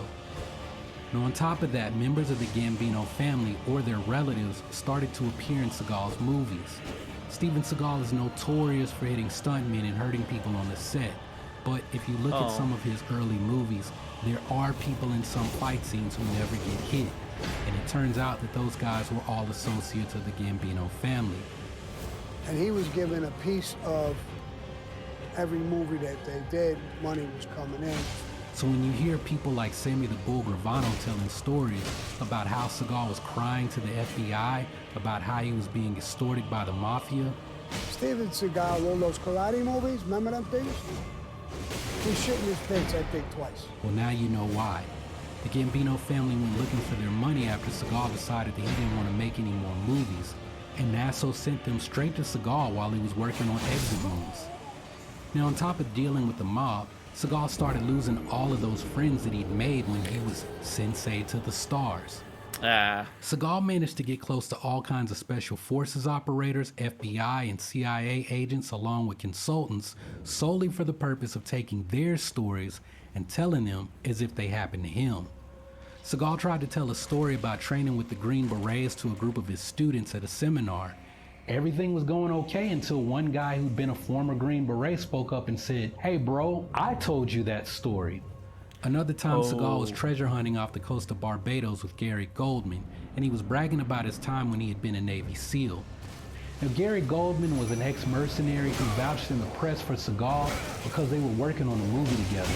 But after they fell out, the Goldman were candid on all of that stuff, and he said that Seagal likes to get close to operators to steal their stories and make it part of his own personal narrative. But anyway, after Seagal was done bragging about his time as a SEAL while they were off treasure hunting, well, he almost drowned in calm water. Seagal completely panicked. Goldman and the other people there had to push him back onto the boat. So he was one of those Navy SEALs that don't swim. Also, remember Seagal's friend from Japan, Robert Strickland? Seagal asked if Strickland could put out a hit on Gary Goldman after he told the press that Seagal was lying about his past. Seagal also called up his friend Robert Strickland after a GQ article came out exposing him and his lies. Seagal wanted Strickland to have someone help expose the article writer Alan Rickman as being gay, even though Rickman wasn't gay. And as a matter of fact, Seagal did an interview on the Arsenio Hall show for the sole purpose of calling out and shaming Alan Rickman. Whenever Seagal is called out, he likes to flex by going on TV to try to humiliate that person. It's kind of like what Seagal tried to do in those videos that he did with Jesse Enkamp. And if you want to hear the details on the smack talk that happened in that video, just let me know in the comments and I'll have to make another video because this one is going to be really long. There's a lot of stuff because Steven Seagal is a monster. Son of a But dick. anyway, Seagal kept trying to get his former CIA consultant friend Robert Strickland to carry out his dirty work whenever he got exposed by somebody. Well, that is until he finally fell out with Robert Strickland. So at the time, Seagal was making the rounds of nighttime talk shows, David Letterman, Arsenio Hall, and the other guys when he was at the height of his career making movies. Seagal was asked about being a consultant with the CIA. Did you or did you not work with the CIA? Did I make that up, or are people just saying that to be funny, or did you actually have a job with the Central Intelligence Agency? Have you ever lived a dangerous life that might be like the lives they live when you're in the CIA? And he shared a story about something that happened. Well, he told a story that he heard from Robert Strickland, and Robert Strickland just happened to be watching the interview. Strickland sued Seagal, and Seagal, being the kind of person that wouldn't tell that, told Strickland to back off because he has powerful friends. Later, a friend contacted Robert Strickland and they told him that he really should back off because Seagal did have some powerful people who were heavily invested in his public image. And now we know that it was the Gambino crime family. So all this stuff about Steven Seagal literally being hard to kill in real life, like he portrayed in his movies, well, that was all set up by the mob because they were actually invested in the success of this guy's movies. And Seagal, he went along with all of it because, well, Steven Seagal is an absolute monster. Well, you're above the law. I used to be a police officer. Oh yeah, that's true. But I don't care about the law. Obviously, a person showing signs of possibly being a pathological liar who allegedly gets in bed with a mob to become a movie star has little regard for the law. But once Seagal's movie career was relegated to direct-to-video films, he decided to reinvent himself as a Dog the Bounty Hunter knockoff with his Steven Seagal Lawman reality series. And this started Seagal's next role as the Lawman. According to Seagal, he'd actually been a cop for 20 years while he was also making movies. But the truth is that outside of playing a cop in his movies, Steven Seagal actually has no training as a police officer. He claims to have done some training at the LAPD's academy, but there are no records with the city of Los Angeles to substantiate that claim. The truth is that while filming one of his movies, Seagal started giving martial arts training to local police officers. He's a cop now, and he's teaching them how to do karate and all these stupid moves and whatever. At the time, mafia guys were making fun of him, which leads me to believe that it was while filming Under Siege, where Robert Booth Nichols, a Gambino family associate, worked closely with Seagal. Joseph John, a retired Navy captain who helped secure the use of the USS Missouri for the film, described Seagal and Nichols as buddies. Now, I have no idea what that meant, but I guess Nichols didn't like Seagal spending so much time with the local law enforcement. Anyway, Seagal continued to teach the officers with the Jefferson Parish Sheriff's Department by visiting them a few days out of the year, and after about a decade or so, they just sort of grandfathered him into the department as a deputy sheriff. Seagal was not actually doing any type of police work other than volunteer ride-alongs. He'd absolutely zero training. He had not done 40 years of police work as he claimed, nor had he done 20 years of police work like he claimed on his reality TV show. Steven Seagal trained as a policeman the same day that he passed the dive motivator to go to Bud's to do his SEAL training. Well, Steven Seagal, with absolutely zero training as a peace officer, drove a tank through a guy's fence, killing his dog, in order to assist Sheriff Joe Arpaio in the Maricopa County Sheriff's Department bust a guy for chicken fighting, even though the only evidence that the guy was chicken fighting was the fact that he owned a little over 100 chickens, and he was being issued a citation for being at a chicken fighting event a year earlier. Seagal was allegedly on loan to Sheriff Joe from the Jefferson Parish Sheriff's Department, but the thing is, Seagal was not an officer with Jefferson Parish at that time. He was just a regular civilian driving a tank through this guy's house with a SWAT team to humiliate this guy, who later had all of the charges dropped, and it was just so he could show something off on his reality show. So the question is, well, why was Seagal no longer an officer with Jefferson Parish after I just told you guys how he got deputized? Well, Seagal was no longer a deputy sheriff because Steven Seagal is an absolute monster. See, while Seagal was filming his Dog the Bounty Hunter knockoff reality show, he took out an ad for an executive assistant. Miss Kaden Nguyen was hired for the job, and when she arrived in Louisiana, Seagal told her that one of her duties would be to perform a massage for him. If she didn't know how to perform the kind of massage that Seagal was talking about, well, he would teach her by giving her a massage. I'm an expert in shiatsu massage. Please let me massage you. You know, you told me that one. And see, next thing you know, she's having her grabbed on by him. I'm an expert in shiatsu. Let me give me those, baby. Well, at this point, things get very dark, and I can't really go into the full details of the alleged incident here on YouTube.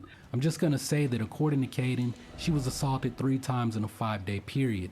She said that she was held in Seagal's home for at least a week, and when she finally managed to escape, Seagal chased after her with a weapon that had a flashlight attached to it. Okay, I take that back. Kaden also alleged that Seagal kept 2 young Russian girls on staff who were available for any extra services in addition to massage at all times of the day.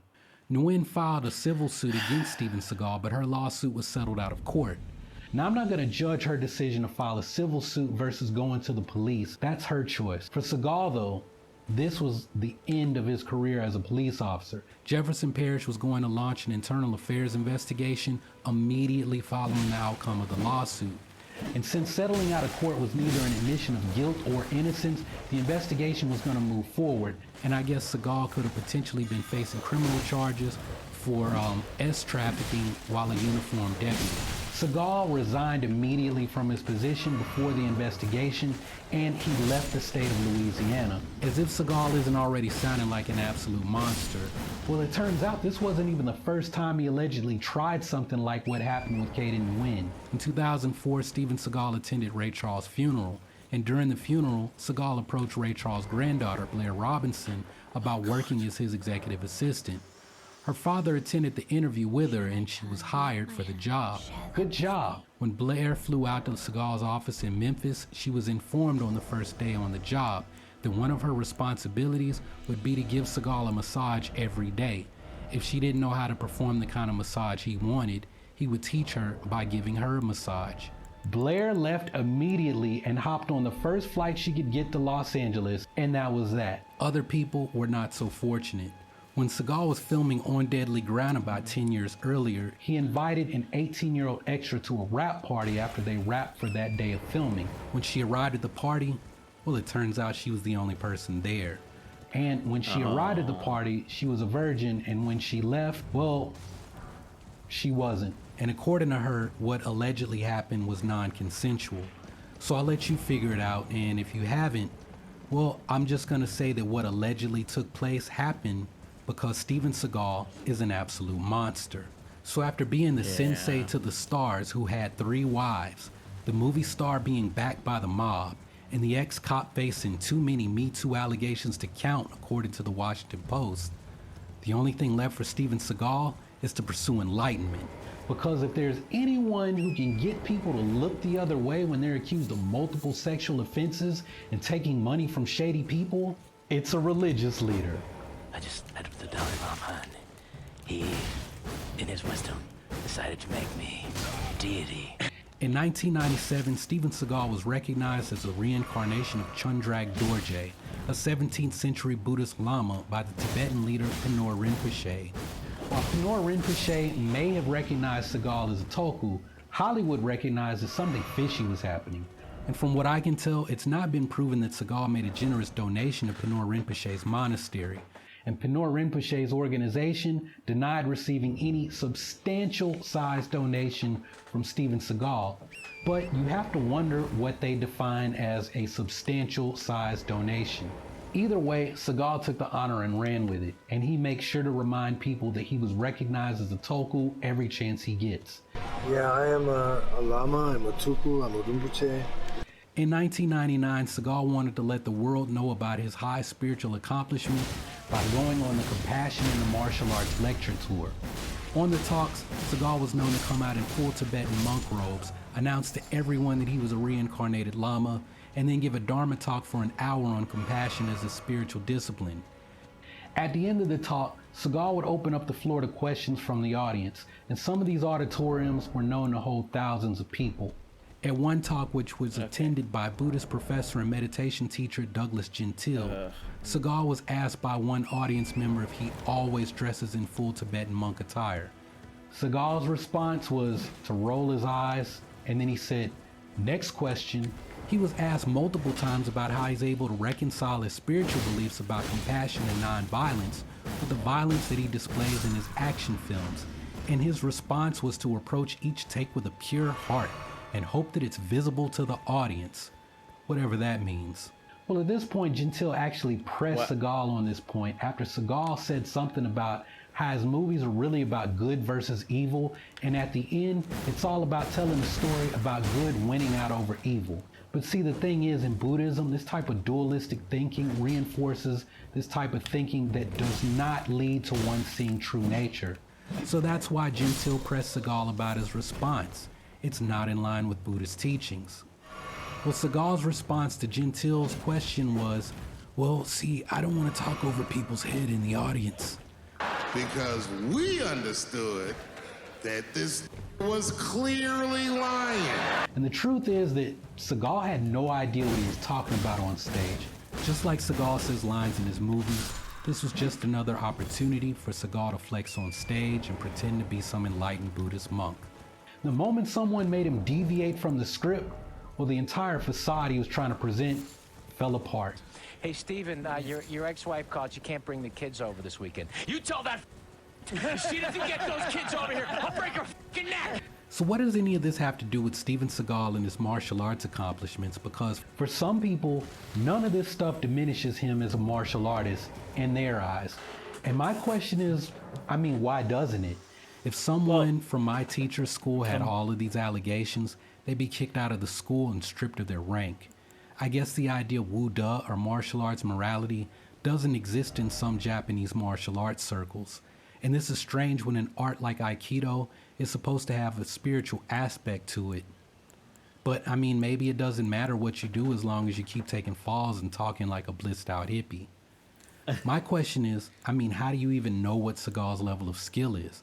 His ex-wife said the judge fell asleep during Seagal's black belt test, and it sounds like it may have been awarded as an attempt to save face. Seagal's stories about fighting Yakuza in Japan were fake. The Aikido demonstration that launched his movie career was fake.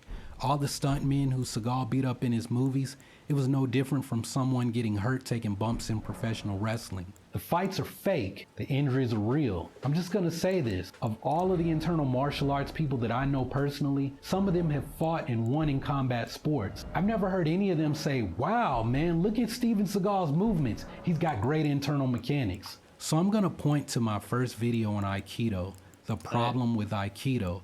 And I'm gonna say that my understanding of Aikido is that it requires the same internal mechanics that make Taiji Chuan work. And I've never heard anyone say that Steven Seagal has it. So just like everything else that he's pretended to be, for me, he's also the great pretender when it comes to martial arts. And I know some people are gonna feel some kind of way about what I just said. And I mean, like, look, this is just me sharing my opinion based on the things that I have observed about Steven Seagal. The truth is this. If Steven Seagal is completely innocent of all of these allegations, none of this mafia stuff is true, and his Aikido is completely legit, how's that gonna change your life? How will that make you better as a martial artist? And I mean, if you're mad at me for doing a Steven Seagal exposed video, again, how's you getting mad at me? Okay, my guy. How does him doing all these bad things not diminish his representation of martial arts? Quite simply, has nothing to do with his ability to do martial arts, which is literally the only qualifier that it should be the definition of is this a good representation of martial arts? Is he a good representation of a person, which you're including in that? No, he's a fucking horrible representation of a person. He's gonna make you better. I mean, it's just my opinion that Steven Seagal is an absolute monster. And the only thing that I feel that I can learn from him is how not to be a really bad person. But sometimes, look, man, I tried to stick up for Seagal, like I did in this video where I look into if he lied about fighting Bruce Lee. And he actually mentioned that stuff in the Jesse Enkamp video. So I may have to post an update to this video very soon because I know a lot more of the details than I did when I first made that video a year ago. And also, hey, if you want to know something that actually will make you better, then you should keep training, remember to breathe, and come holler at me on the next video. Back no matter. Lay out your arms. Okay, so then...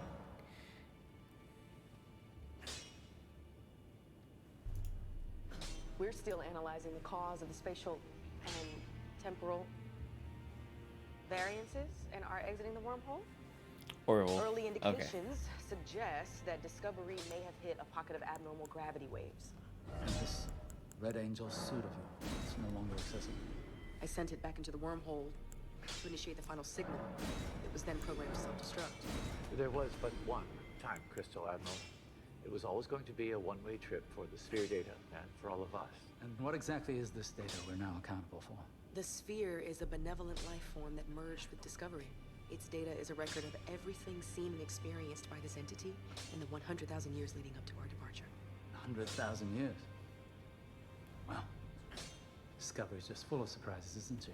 You may be the last Kelpian who still retains biochemical traces of the Horai. And your limbic system's been getting quite a workout, Commander. Are you prone to emotional exaggeration? Our AIs have evolved quite a bit since your day. My primary diagnostic scanners can read anomalies as small as aberrant protein coding in your neurons. So you can't lie to me. That'll be all, Eli. That's hilarious. We have a few questions of our own. I bet. Given what you shared of Kaminar, I am curious as to what remains of the rest of the Federation. 38 member worlds that we're aware of. Down from 350 at its peak. There may be others, but since the subspace relays went down, having difficulty finding each other. Where we sit now, represents not just the headquarters of Starfleet Command, but also the entire civilian government of the United Federation of Planets. And it's been that way since the burn. Sir, if I may ask, Oh. regarding the burn. I am not at liberty to discuss intelligence with you yet, Commander. You're not lying to me, but there is nothing in our database to verify a Red Angel or Control.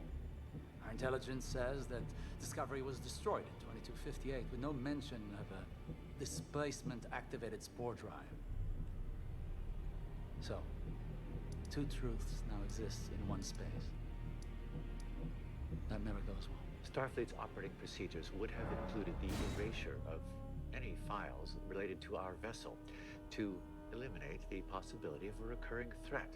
We came here to ensure that Control did not evolve. I can't possibly corroborate that. A quick history lesson.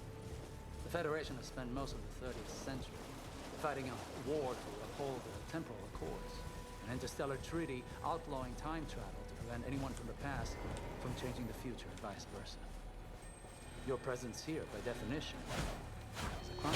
Everything we have ever done has been in accordance with the ideals of the Federation. If we hadn't made the jump, all organic life in the universe would have ended. We wouldn't be having this conversation. Admiral. That's right. We owe you a debt now. Where I sit, and I sit here. Trusting you is a risk I cannot take without evidence. Safety is whatever's left of the Federation must take care of everything else. So, until we sort through this, requisition Discovery for analysis and Admiral? not open to debate, Captain. We'll also be looking through your logs and debriefing your crew. Assuming their stories match yours, determine where they can be reassigned. Reassigned? Oh, sir, may I ask why?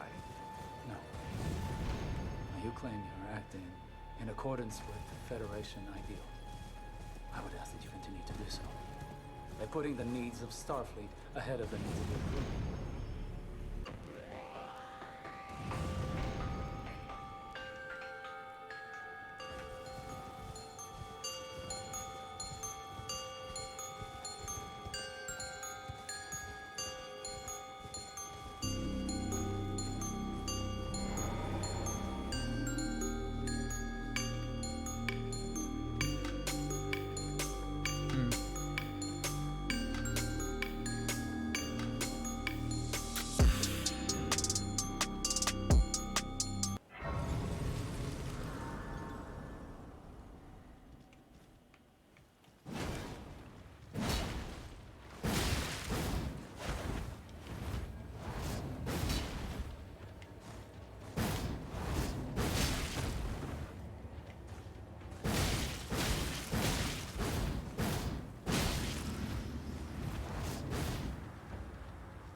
Yeah.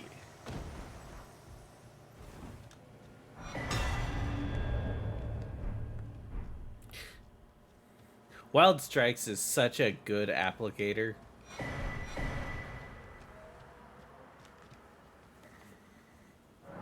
Oh, I love it. Oh, that's a lot of souls. Runes, whatever.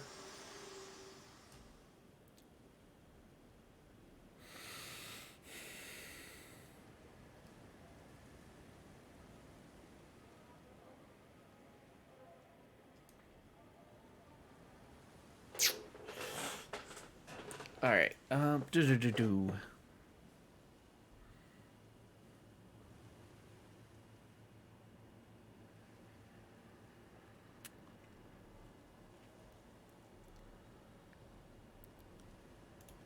During this month's livestream, Ashes of Creation doubters rejoiced as our friendly neighborhood creative director was stumped by an unexpected question. Is that we have our first question from Ruthian. They want to know about ranged weapons.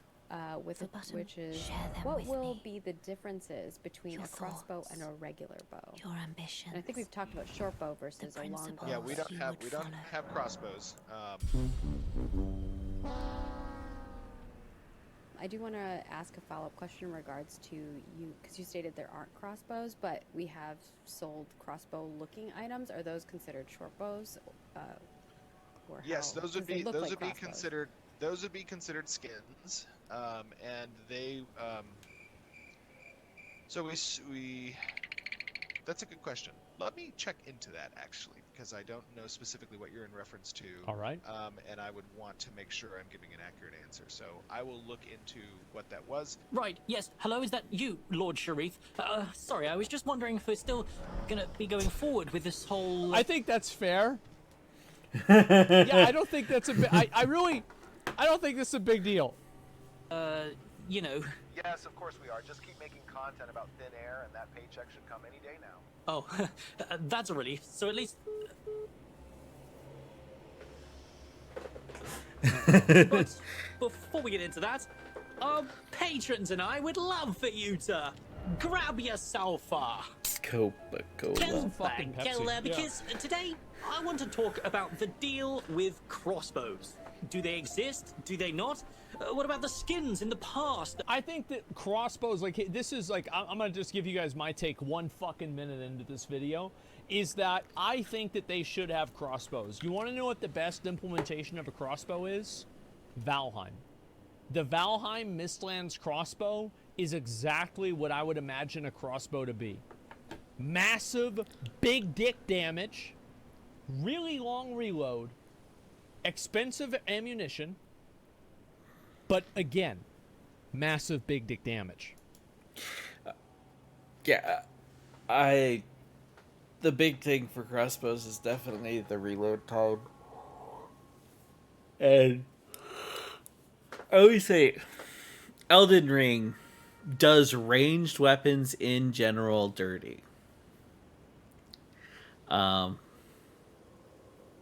Just by virtue of every ranged weapon in the game is really poopy, and that or meh at best, and then all of the spells you have, like Comet Azure and Glintstone sorceries, are all great choices, and you can refill and fire off a ton of those, and it's gonna wreck shit. Meanwhile, your bow does like 10 damage. I hope you're doing build up. This is a bow. These things murder people for fun. What are you doing?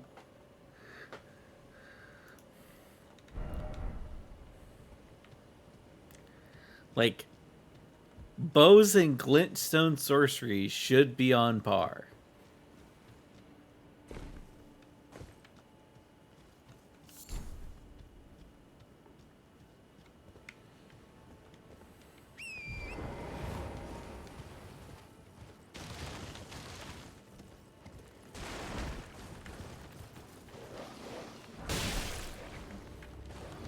But, yeah. Crossbows,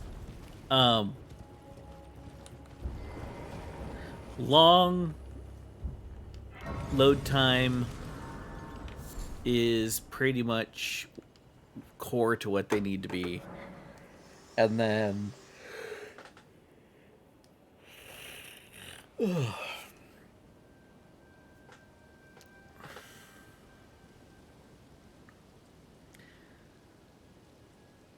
Oh, yeah. Trying to think of playing, like, it would be nice. Like, okay, yeah. So if they have a long reload time, for like their base, or like they have a bunch of shots, and just like the auto attack shot, does big damage, but isn't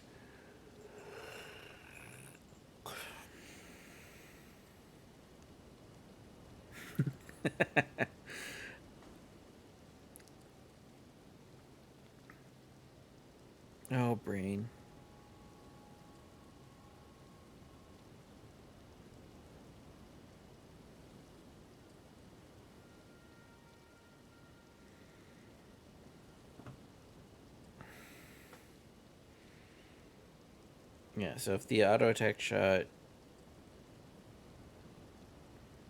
I mean, okay, so what I'm thinking is like, so if the problem with the auto attack shot being big dick damage, like he said, and like all crossbows working that way, is like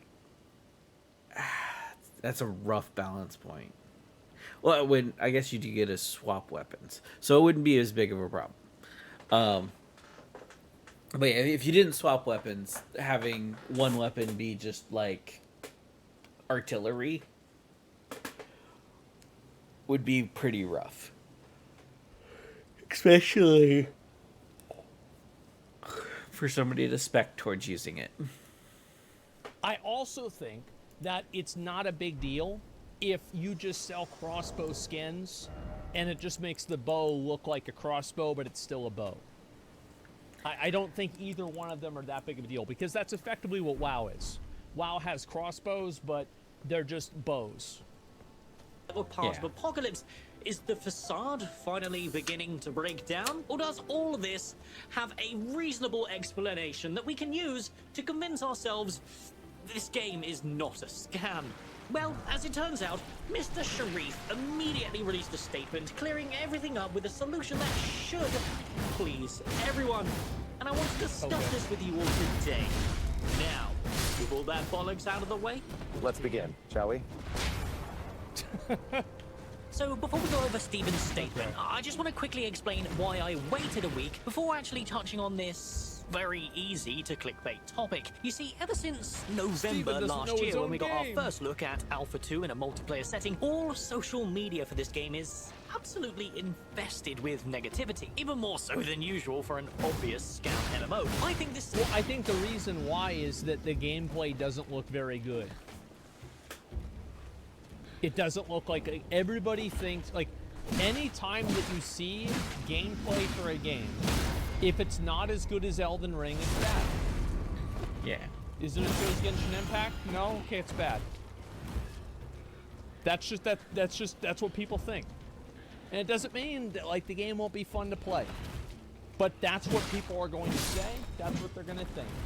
It's because people who have been following the game since that big so rise bad. in Oh, it interest will back be, in 100%. 2020 when Peon released that amazing viral video What about me?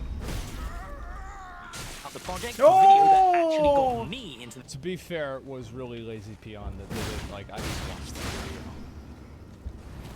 Yeah, I mean, I did just kind of watch the video.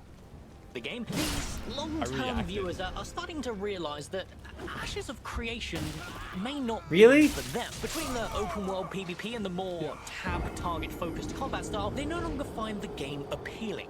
And that's perfectly okay. If you are one of these viewers, but still... This is always what happens, and this is what I said. It's the MMO paradox. The more you know about a game, the less excited you are for it. The less you know about a game, the more excited you are for it. Because you could be anything. I don't know what's in the box. I have no idea. But then as soon as you have an idea of what's in the box, the box isn't that exciting anymore. Because you know what's probably going to be in it. It's going to be one of like 5 or 6 things, and it's like one of them is like kind of good, but the other 4 suck. So that's kind of what happens. Continue to tune in. That's why everybody. What's the MMO everybody's most hyped for? Oh, it's the fucking the Riot MMO, the one that nobody knows anything about. There's no gameplay for it. There's no fucking idea for it. There's no information about it. There's no screenshots. Well, and that's why people are most excited for it. Because I guarantee you, the hype for the Riot MMO will go just like this, because that's what happens with every single one. Wait, well, it's the same as like, this is why I tell girls never to do nudes for OnlyFans. Because after people see it, then they don't wonder anymore and they're not as excited. But before then, they're so excited. They're like, oh, this is going to be great. I'm going to buy the new set. I'm going to subscribe for another month. I'm going to keep going. But the more they see, the less they want it. That's how guys are. And that's how people are with MMOs. Like a dog, Jason. I've seen it happen to both things. videos because I you know. enjoyed listening to me ramble on. For starters, you guys are gods, and I cannot express how thankful I am that you enjoy my ramblings. But there is most certainly a subset of these people who, instead of moving on with their lives, they've been so butthurt by the dreadful decline the MMORPG genre has suffered lately that they've attached themselves to this project and constantly make hate threads and unironically bash the project in bad faith. The reason That's why I don't understand. Actually, I do. I think that most people that shit on Ashes of Creation are already so invested into another MMO. They view Ashes of Creation as like competition. And it's like, what if Ashes kills my game? What if my game that I've spent $2,000 worth of microtransactions and whaling in like Lost Ark, what if my special really boy good. mount skins aren't important anymore? Then I would have just wasted the last 10 years of my life. So that can't fucking happen. This game is gonna suck. I waited is because I knew this crossbow situation would be brought up many times as a brand new, that's cool. fresh It's a avenue to Spawn's berate the vengeful game. spirits. So I wanted to collect the community's thoughts about it before extending Steven's official statement. There's a beautiful thread up on the Reddit right now going over the point of the live streams, the impact they've had on this community, and obviously addressing the crossbow situation. So I will base this initial segment around that thread because Reddit user Sanic Explosion has articulated it perfectly, far more perfectly than my smooth brain could ever come close to. So we'll start with Steven's statement. Crossbows were a stretch goal as a weapon type back early in the project, around 2017 or 2018, and when we did our apocalypse testing, we included that weapon type as part of the combat testing. This is AI.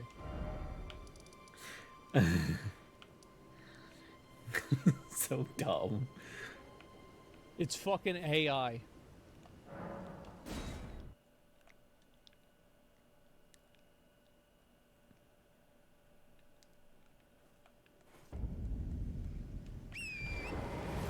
However, along with the potion launcher, we decided not to support the additional animations or VFX and design. Pretty soon they're not even gonna have to do the monthly videos. They just fucking turn this on and it's done. Work for Ashes and discontinue the development of those weapons. There were skins available in the Apocalypse testing period that were purchasable with Embers. I have asked the community team to provide emails updating users who purchased those specific skins during Apocalypse of the inapplicability of those skins in Ashes going forward. They will be refunded the Embers to their account. Now, Ashes of Creation has So, been in Apocalypse testing. Okay, so they're not doing crossbows? Okay. They will be refunded the Embers to their Dead account. game. Now, Ashes of Creation has been in development for nearly 6 years now. The Yeah. Apocalypse period was admittedly a rough one that lost Intrepid a bit of faith, but as Mr. Explosion rightly states, APOC was not a commercial success. There's an amazing anecdote buried in the live stream from Kevin back in 2019, going into detail about how APOC helped Intrepid design the MMORPG, and I want to splice a clip in here to give you guys some context. We launched on multiple platforms, and then we also have our own patcher downloader installer on the site. Of course, this is our testing ground for the MMO, and so all of the things that we were able to learn as far as optimizations and squaring away all our account services and backend, this was critical. So this has helped us immensely. He further goes on to explain, without APOC, the results that we saw in Alpha 1 would simply have not been possible. Intrepid It was a playtest. Yeah, I get it. Sure, makes sense. Competing with multi-million-dollar companies who release games as quote-unquote alpha, but in reality, they're already finished. Pre-alpha in reality. Products. We don't know this for sure, of course, and I will remain adamant that APOC was not the correct choice at all. But I will say I was very impressed with how their servers handled the Alpha 1 launch period. You can, of course, see this for yourself with Asmongold. I actually agree with this, and I think that was one of the things that was the most astonishing to me. That whenever we did that dragon raid, and there had to have been fucking 80 people there, there was pretty much no lag. Because I'm gonna be honest, whenever Steven was like, yeah, so we're gonna have like 100 v 100, like 250 versus like, I don't know, 250, and like maybe 500 v 500, I'm like, oh yeah, okay, man, we'll see about that, you know, but it worked. You can see the video, it's working. VOD if you want an organic experience of that, but a true highlight of their feats are shown in the follow-up live stream showing off the intense mass PvP. Yeah, this dude, the mass PvP in an was great. actual third-person MMORPG. I had so much fun doing that. I forgot. And Intrepid's only experience with networking, patching a live client, and any kind of live service prior to this was Apocalypse. So there must be some correlation there. Going back to Sonic's thread, he states that very few people actually played APOC, and the skins that were sold back then were... I think Shroud played it, and I watched him do it, but I didn't even know what Ashes of Creation was at the time. And I was like, oh, they're trying to do a BR, but with like wizards and shit. Shroud, play PUBG. I had no fucking idea about any of this. Maybe a couple of dozen people half a decade ago. So Steven's confusion during the live stream when the question was brought up and his follow-up statement are perfectly acceptable from any kind of customer service standards. You can't expect a full refund of your money back here. This isn't how it works. Even in real life, or at least here in the UK, you would be offered store credit in a situation like this, which is the equivalent of Intrepid's Embers. Sonic continues to explain that it's simply not Intrepid's responsibility to constantly keep us as a community informed of all the small changes that are happening with this game during its open development. If it was, and if they did, we'd have important things like a full list of weapons or an understanding of their current node system plans, and we'd probably know exactly what to expect from Alpha 2. I see a lot of rising frustrations from the community members about Intrepid keeping us in the dark about certain things, the functionality of certain cosmetics, for example. I see it again and again. How on earth do these cosmetic freehold buildings that we're purchasing actually work? How do these pets and mounts actually work as skins? And I think the reality... What do you mean, how does it work? You get on it. Well, you never played a fucking game before? How do you think it works? There's some sort of building mode in the game, and there are alternate versions of existing structures that have skins that you can buy. Like, are you fucking stupid? You just buy the mount and then you ride. What do they think it's gonna do? Oh, if I ride this mount, I'm gonna be able to cut trees faster. No. What game has that ever worked with? It's not gonna do that. Probably is that Intrepid are still designing the core systems that all these question marks are involved with. How many times Steven has come out and said they're not willing to show or talk about unfinished systems is well within the hundreds at this point, yet people... Well, that's good. They shouldn't, because if you tell people, like, I had an offer to play something early, and I told the individuals that I spoke to, I said, if it's not ready and it doesn't look lit, don't let me play it. Because people will see it and they will say this is fucking garbage, and they will quit, and they will think that it's bad. I remember the Alpha 1 test for Ashes of Creation. People went in and they were like, bro, this game isn't finished at all.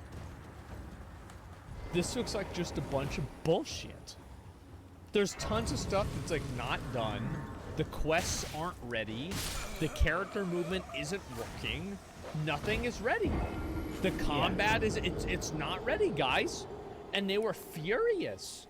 And I think that it sounds bad, but like almost the Alpha 1 was bad for Ashes.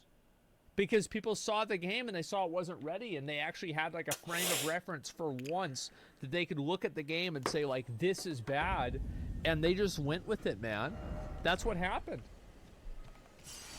Still demand answers for questions that are simply not ready.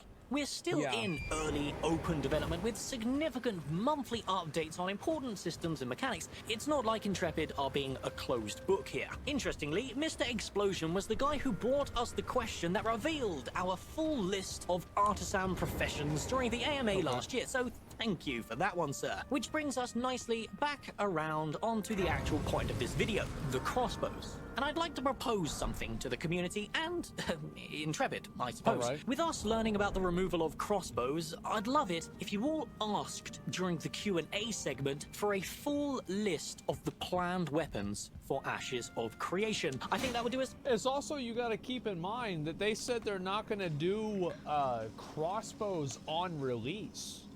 There's a chance they could do crossbows afterwards. There's no reason why that couldn't happen.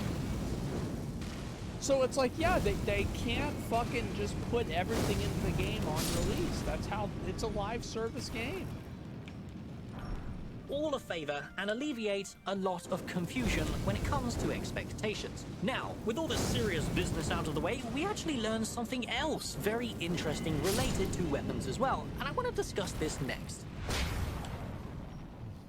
With crossbows now being confirmed not to exist in the MMORPG, it has left a few people upset, and we'll talk about this in a moment to conclude the video because I have some pretty strong opinions about this. But the interesting takeaway from this whole debacle is that it turns out portable potion launchers are also discontinued. Thank fucking God. That's the dumbest thing I've ever heard. That's a super soaker.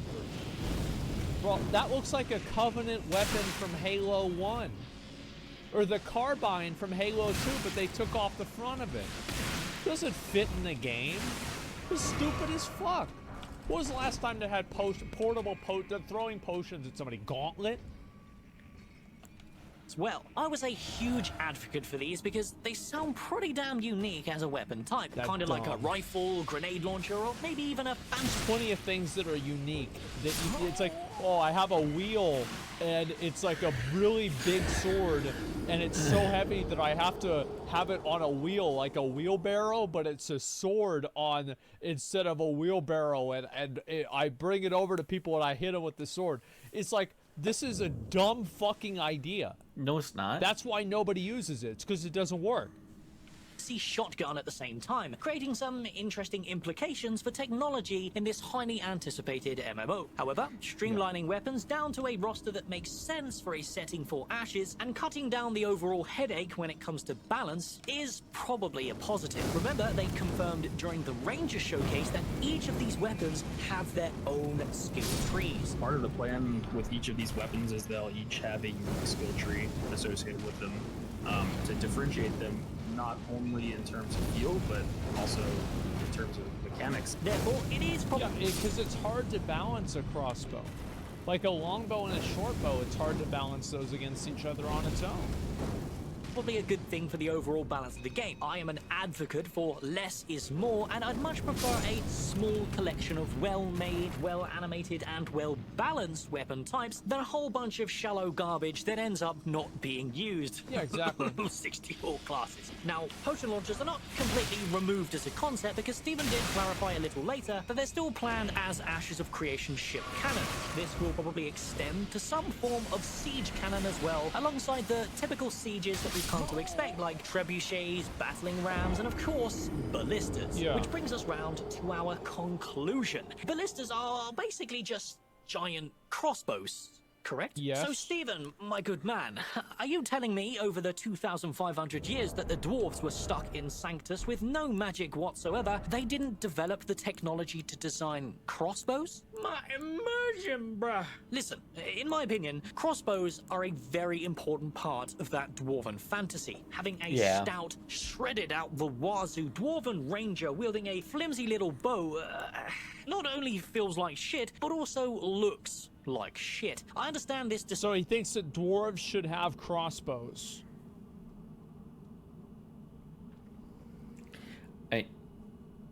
Also technologically advanced, which is very much a dwarf thing. I mean, yeah, dwarves should have crossbows.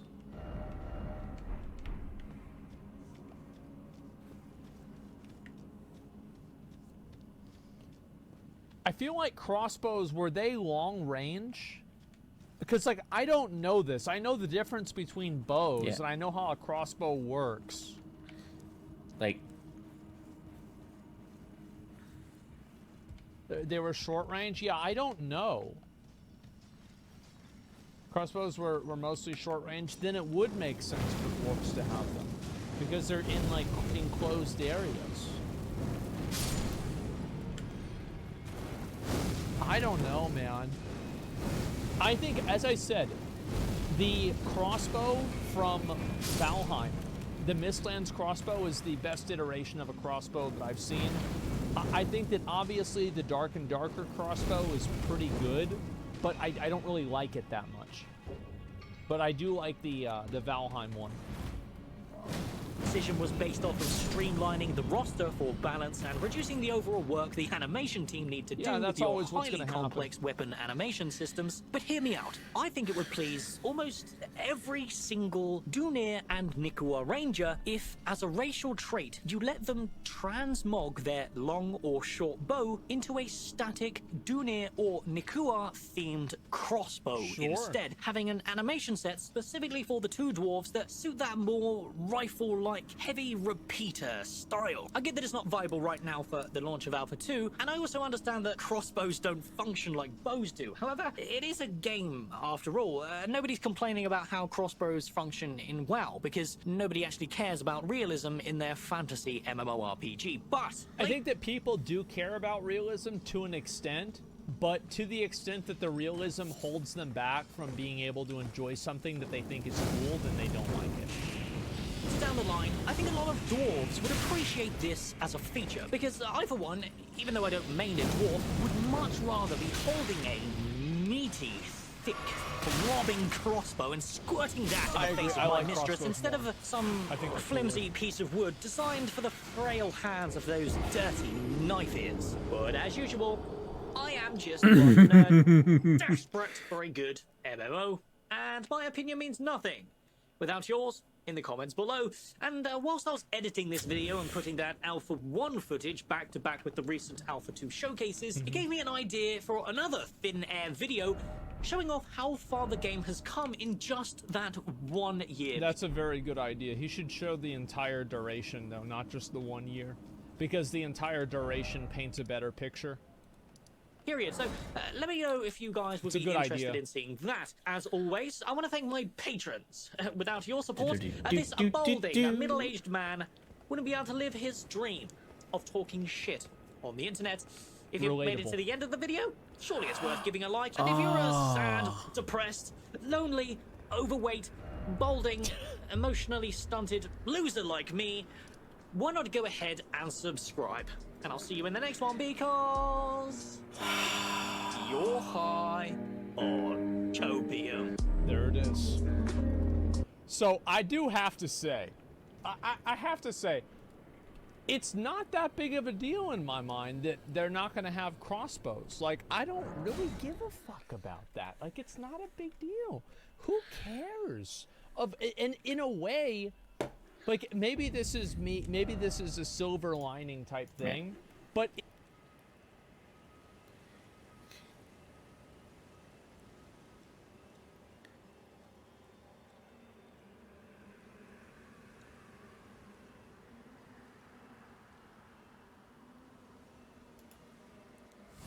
Scientists don't only study planets, but also their weather.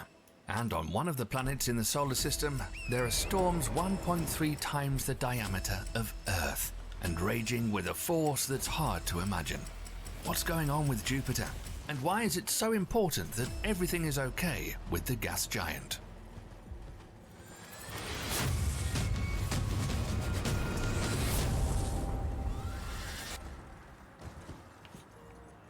Our ancestors knew the monstrous size of Jupiter. The gas giant's mass is 2.5 times the total mass of all the other planets in the solar system, and 317.8 times the mass of the Earth. Jupiter's volume is 1,300 times larger than our planets.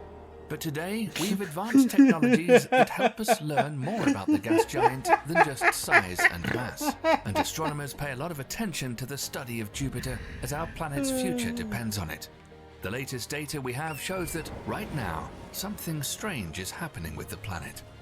Jupiter is considered the super vacuum cleaner of the solar system by astronomers because of its immense gravity well and where it orbits in the inner solar system. The gas giant has taken some huge impacts from asteroids that could have hit Earth in the past, like Shoemaker-Levy 9, which slammed into Jupiter as it broke into pieces in 1994. But the planet's gravity isn't always protecting us. Along with Venus, it affects the Earth's climate. Every 405,000 years, gravitational fluctuations between Earth, Venus, and Jupiter bring us abnormally cold winters and hot summers. Droughts become severe and rains cause floods. Researchers say we're now somewhere in the middle of this cycle. And if something goes wrong on Jupiter, it could affect Earth in a big way. So what is the weird thing going on with Jupiter? For once, its most famous storm seems to be shrinking, and we have no idea how that will affect the planet. The Great Red Spot is a huge anticyclonic storm on Jupiter. The largest storms on Earth are more than 1,600 kilometers across, with winds reaching up to 320 kilometers per hour. But these hurricanes pale in comparison with the Great Red Spot anticyclone, which is about 16,000 kilometers in diameter. The gigantic storm is circling Jupiter at 650 kilometers per hour.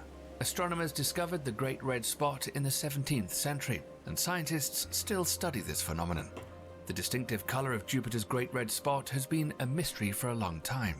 Some scientists believe the storm is colored by complex organic compounds. The whirlwind lifts them from the inside of the planet into the upper layers of the atmosphere. Others think the rusty color comes from sunlight splitting up different chemicals in the anticyclone's upper atmosphere. If so, the storm isn't actually very red at all, and what we might see is just a sort of sunburn at the top of it. Another interesting question is why the anticyclone lasts so long. Scientists have suggested it's because of Jupiter's composition, which is mostly hydrogen and helium. The gas giant has no solid surface to frictionally weaken the storm. On Earth, friction reduces the wind speed near the surface. This slows down storms. But other planets in our solar system aren't like the Earth either. Saturn, for example, isn't rocky, and storms there don't last this long. The biggest storm on Saturn, the Great White Spot, covers several thousand kilometers. You can see it through a telescope as a white oval. This spot appears every 30 years and then vanishes without any trace. The Big Dark Spot on Neptune, which was discovered in 1989, was also proved to be short-lived. The wind around the storm reached supersonic speeds of up to 2,400 kilometers per hour. The large dark spot was constantly changing its shape and size. With that much activity, the storm was clearly not going to subside, and yet, in 1994, it disappeared. But let's get back to the Great Red Spot. The Juno spacecraft passed over the anticyclone twice in 2019. It took images of the storm to help determine its nature. Using Juno's data, scientists compiled a three-dimensional model of Jupiter. It showed that the Great Red Spot extends much deeper than previously thought. On Earth, a storm of this size would rise above the International Space Station. Researchers say that, taken from above, the cyclone looks like a huge pancake, but a really thick one, going 500 kilometers deep into the clouds of Jupiter. This is 50 to 100 times deeper than the Earth's oceans. The storm is powered by atmospheric jets that go far deeper, about 3,000 kilometers. Scientists are still trying to unravel the mechanism behind how these jets move. So far, there's only one clue from the spacecraft data. Atmospheric ammonia gas is moving up and down in the jets. This is very different from the way things happen on Earth. On our planet, atmospheric phenomena are largely driven by water, clouds, condensation, and sunlight. This is what we'd probably see inside the Great Red Spot if we could get there. The gravity there would be intense. The Juno spacecraft passing over the Great Red Spot was like driving a car on a road full of potholes. Radio waves reaching Earth were slightly compressed and stretched. Thanks to this effect, scientists picked up tiny tremors, 0.01 millimeters per second, and were able to calculate the gravity inside the storm. It turned out to be so strong, as if a mysterious planet was hiding at the bottom of the anticyclone. But of course, scientists didn't find any planet there, only a gas surface. Meanwhile, new measurements from the Hubble Space Telescope show that the storm has changed its form from oval to round and shrunk considerably. Previously, 3 Earths would fit inside the monstrous storm, but now only 1. Look at these Hubble Telescope images from 1995, 2009, and 2014. You can see how the Great Red Spot has shrunk in just 19 years. So why is the storm on Jupiter shrinking? And do we have anything to worry about if the storm disappears? According to researchers, something in the planet's atmosphere is killing the storm. An unknown force is tearing apart the Great Red Spot. In May 2017, the Gemini North Telescope spotted a small hook-shaped cloud on the west side of the storm, and something else that looked like a wave peeling off its eastern side. The Juno spacecraft also took an image of red flakes flying away from the spot. Researchers confirmed that formations of various shapes spot and scatter into space. These huge chunks, up to 100,000 kilometers inside, are the size of Portugal or Iceland. Computer models show this is a very natural phenomenon for Jupiter's complex atmosphere. It may happen due to the convergence of the Great Red Spot and smaller storms. On Jupiter, anticyclones are attracted to other anticyclones, and opposites, such as cyclones and anticyclones, repel. The merging of anticyclones is a long process. In the beginning, a smaller storm becomes a small bulge closely adjacent to the larger hurricane. Then, the larger storm merges with the smaller one. But when anticyclones meet with cyclones, something different happens. A clockwise rotation of an anticyclone and a counterclockwise rotation of a cyclone first bring them to an abrupt halt. Then, the motion resumes with an unimaginable force and scatters the storms in different directions. A small anticyclone wouldn't merge with the Great Red Spot, but shatter into pieces instead. And these pieces of different shapes would then separate from the storm. This is what astronomers believe they are observing. And the Great Red Spot is still shrinking. According to scientists' calculations, it could disappear in about 20 years. Jupiter is unlikely to be affected, but there may be some irreversible processes that the storm was preventing. Only time will tell what will happen when the storm completely disappears. Based on data from the Hubble telescope, the average wind speed around the red spot increased by 8% from 2009 to 2020. And this means the anticyclone isn't losing activity and may increase in size again. Or it could be replaced by another storm. In 2000, 3 small oval white vortexes on the planet merged together, and at the end of 2005, a new hurricane turned red. Astronomers called it the Small Red Spot. In 2006, the Small Red Spot came into contact with the Great Red Spot. Because this was a slight collision, it didn't have any significant effect on the 2 whirlwinds. But how will the 2 storms get along in the future? To sort things out, NASA's mission Juno was extended for 5 years in 2021. The spacecraft will monitor mysterious polar cyclones, the planet's magnetosphere, and its incredible red storms. Jupiter continues to be studied by the Hubble and Webb space telescopes, as well as many ground-based observatories. What else could scientists find on the gas giant? And what's in store for the famous Great Red Spot? Let us know what you think in the comments, and be sure to subscribe to the channel so you don't miss out on anything incredible happening in our universe. Thanks for watching.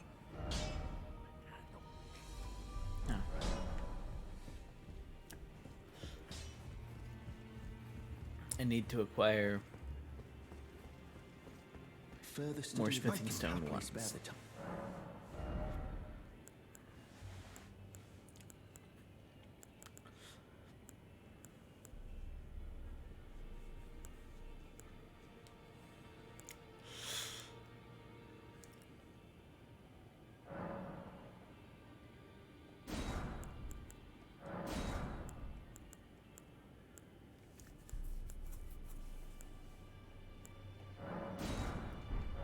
May the golden order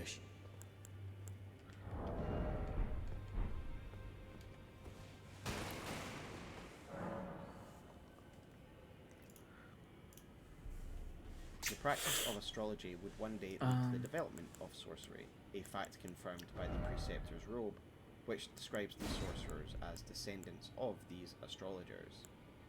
We will also look at the history of smithing as another bit of carbon dating, if you will. to show how early this society and the Fire Giant Society was.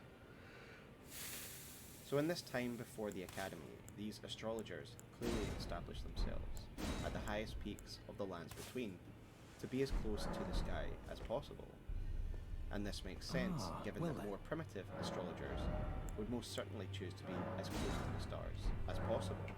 May the golden... The more interesting aspect of this, however, is that the fire giants lived in peace with these star-studying humans, showing they weren't automatically hostile to the rest of civilization.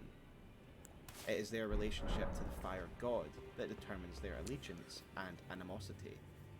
The greatest examples of this, of course, being the Zamor and the Erdtree peoples.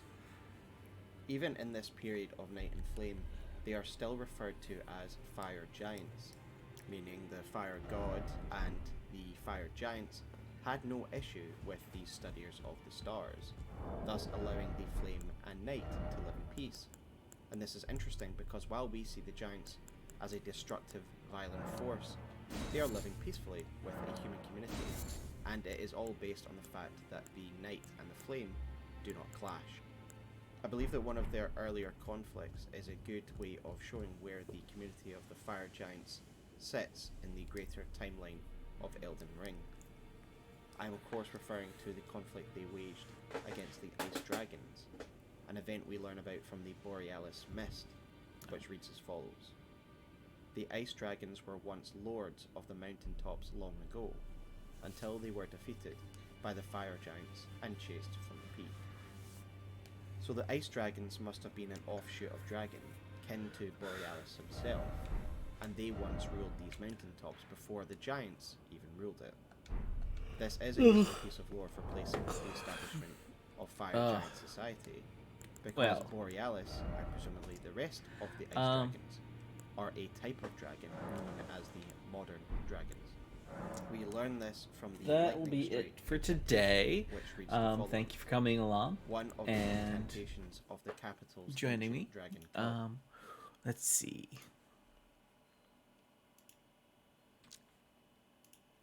Who's live?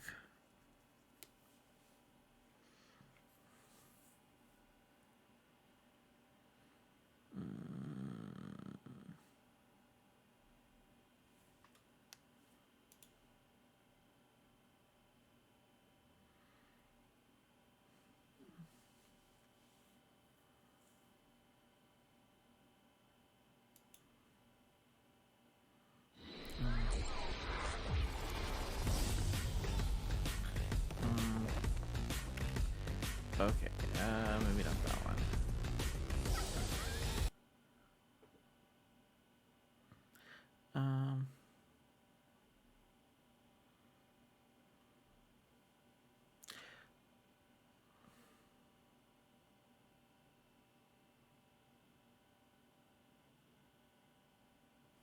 Let's go with Moon Cat. Oh, no. I think I'll just call it for the night. Have a good night, everybody, and have a lovely time.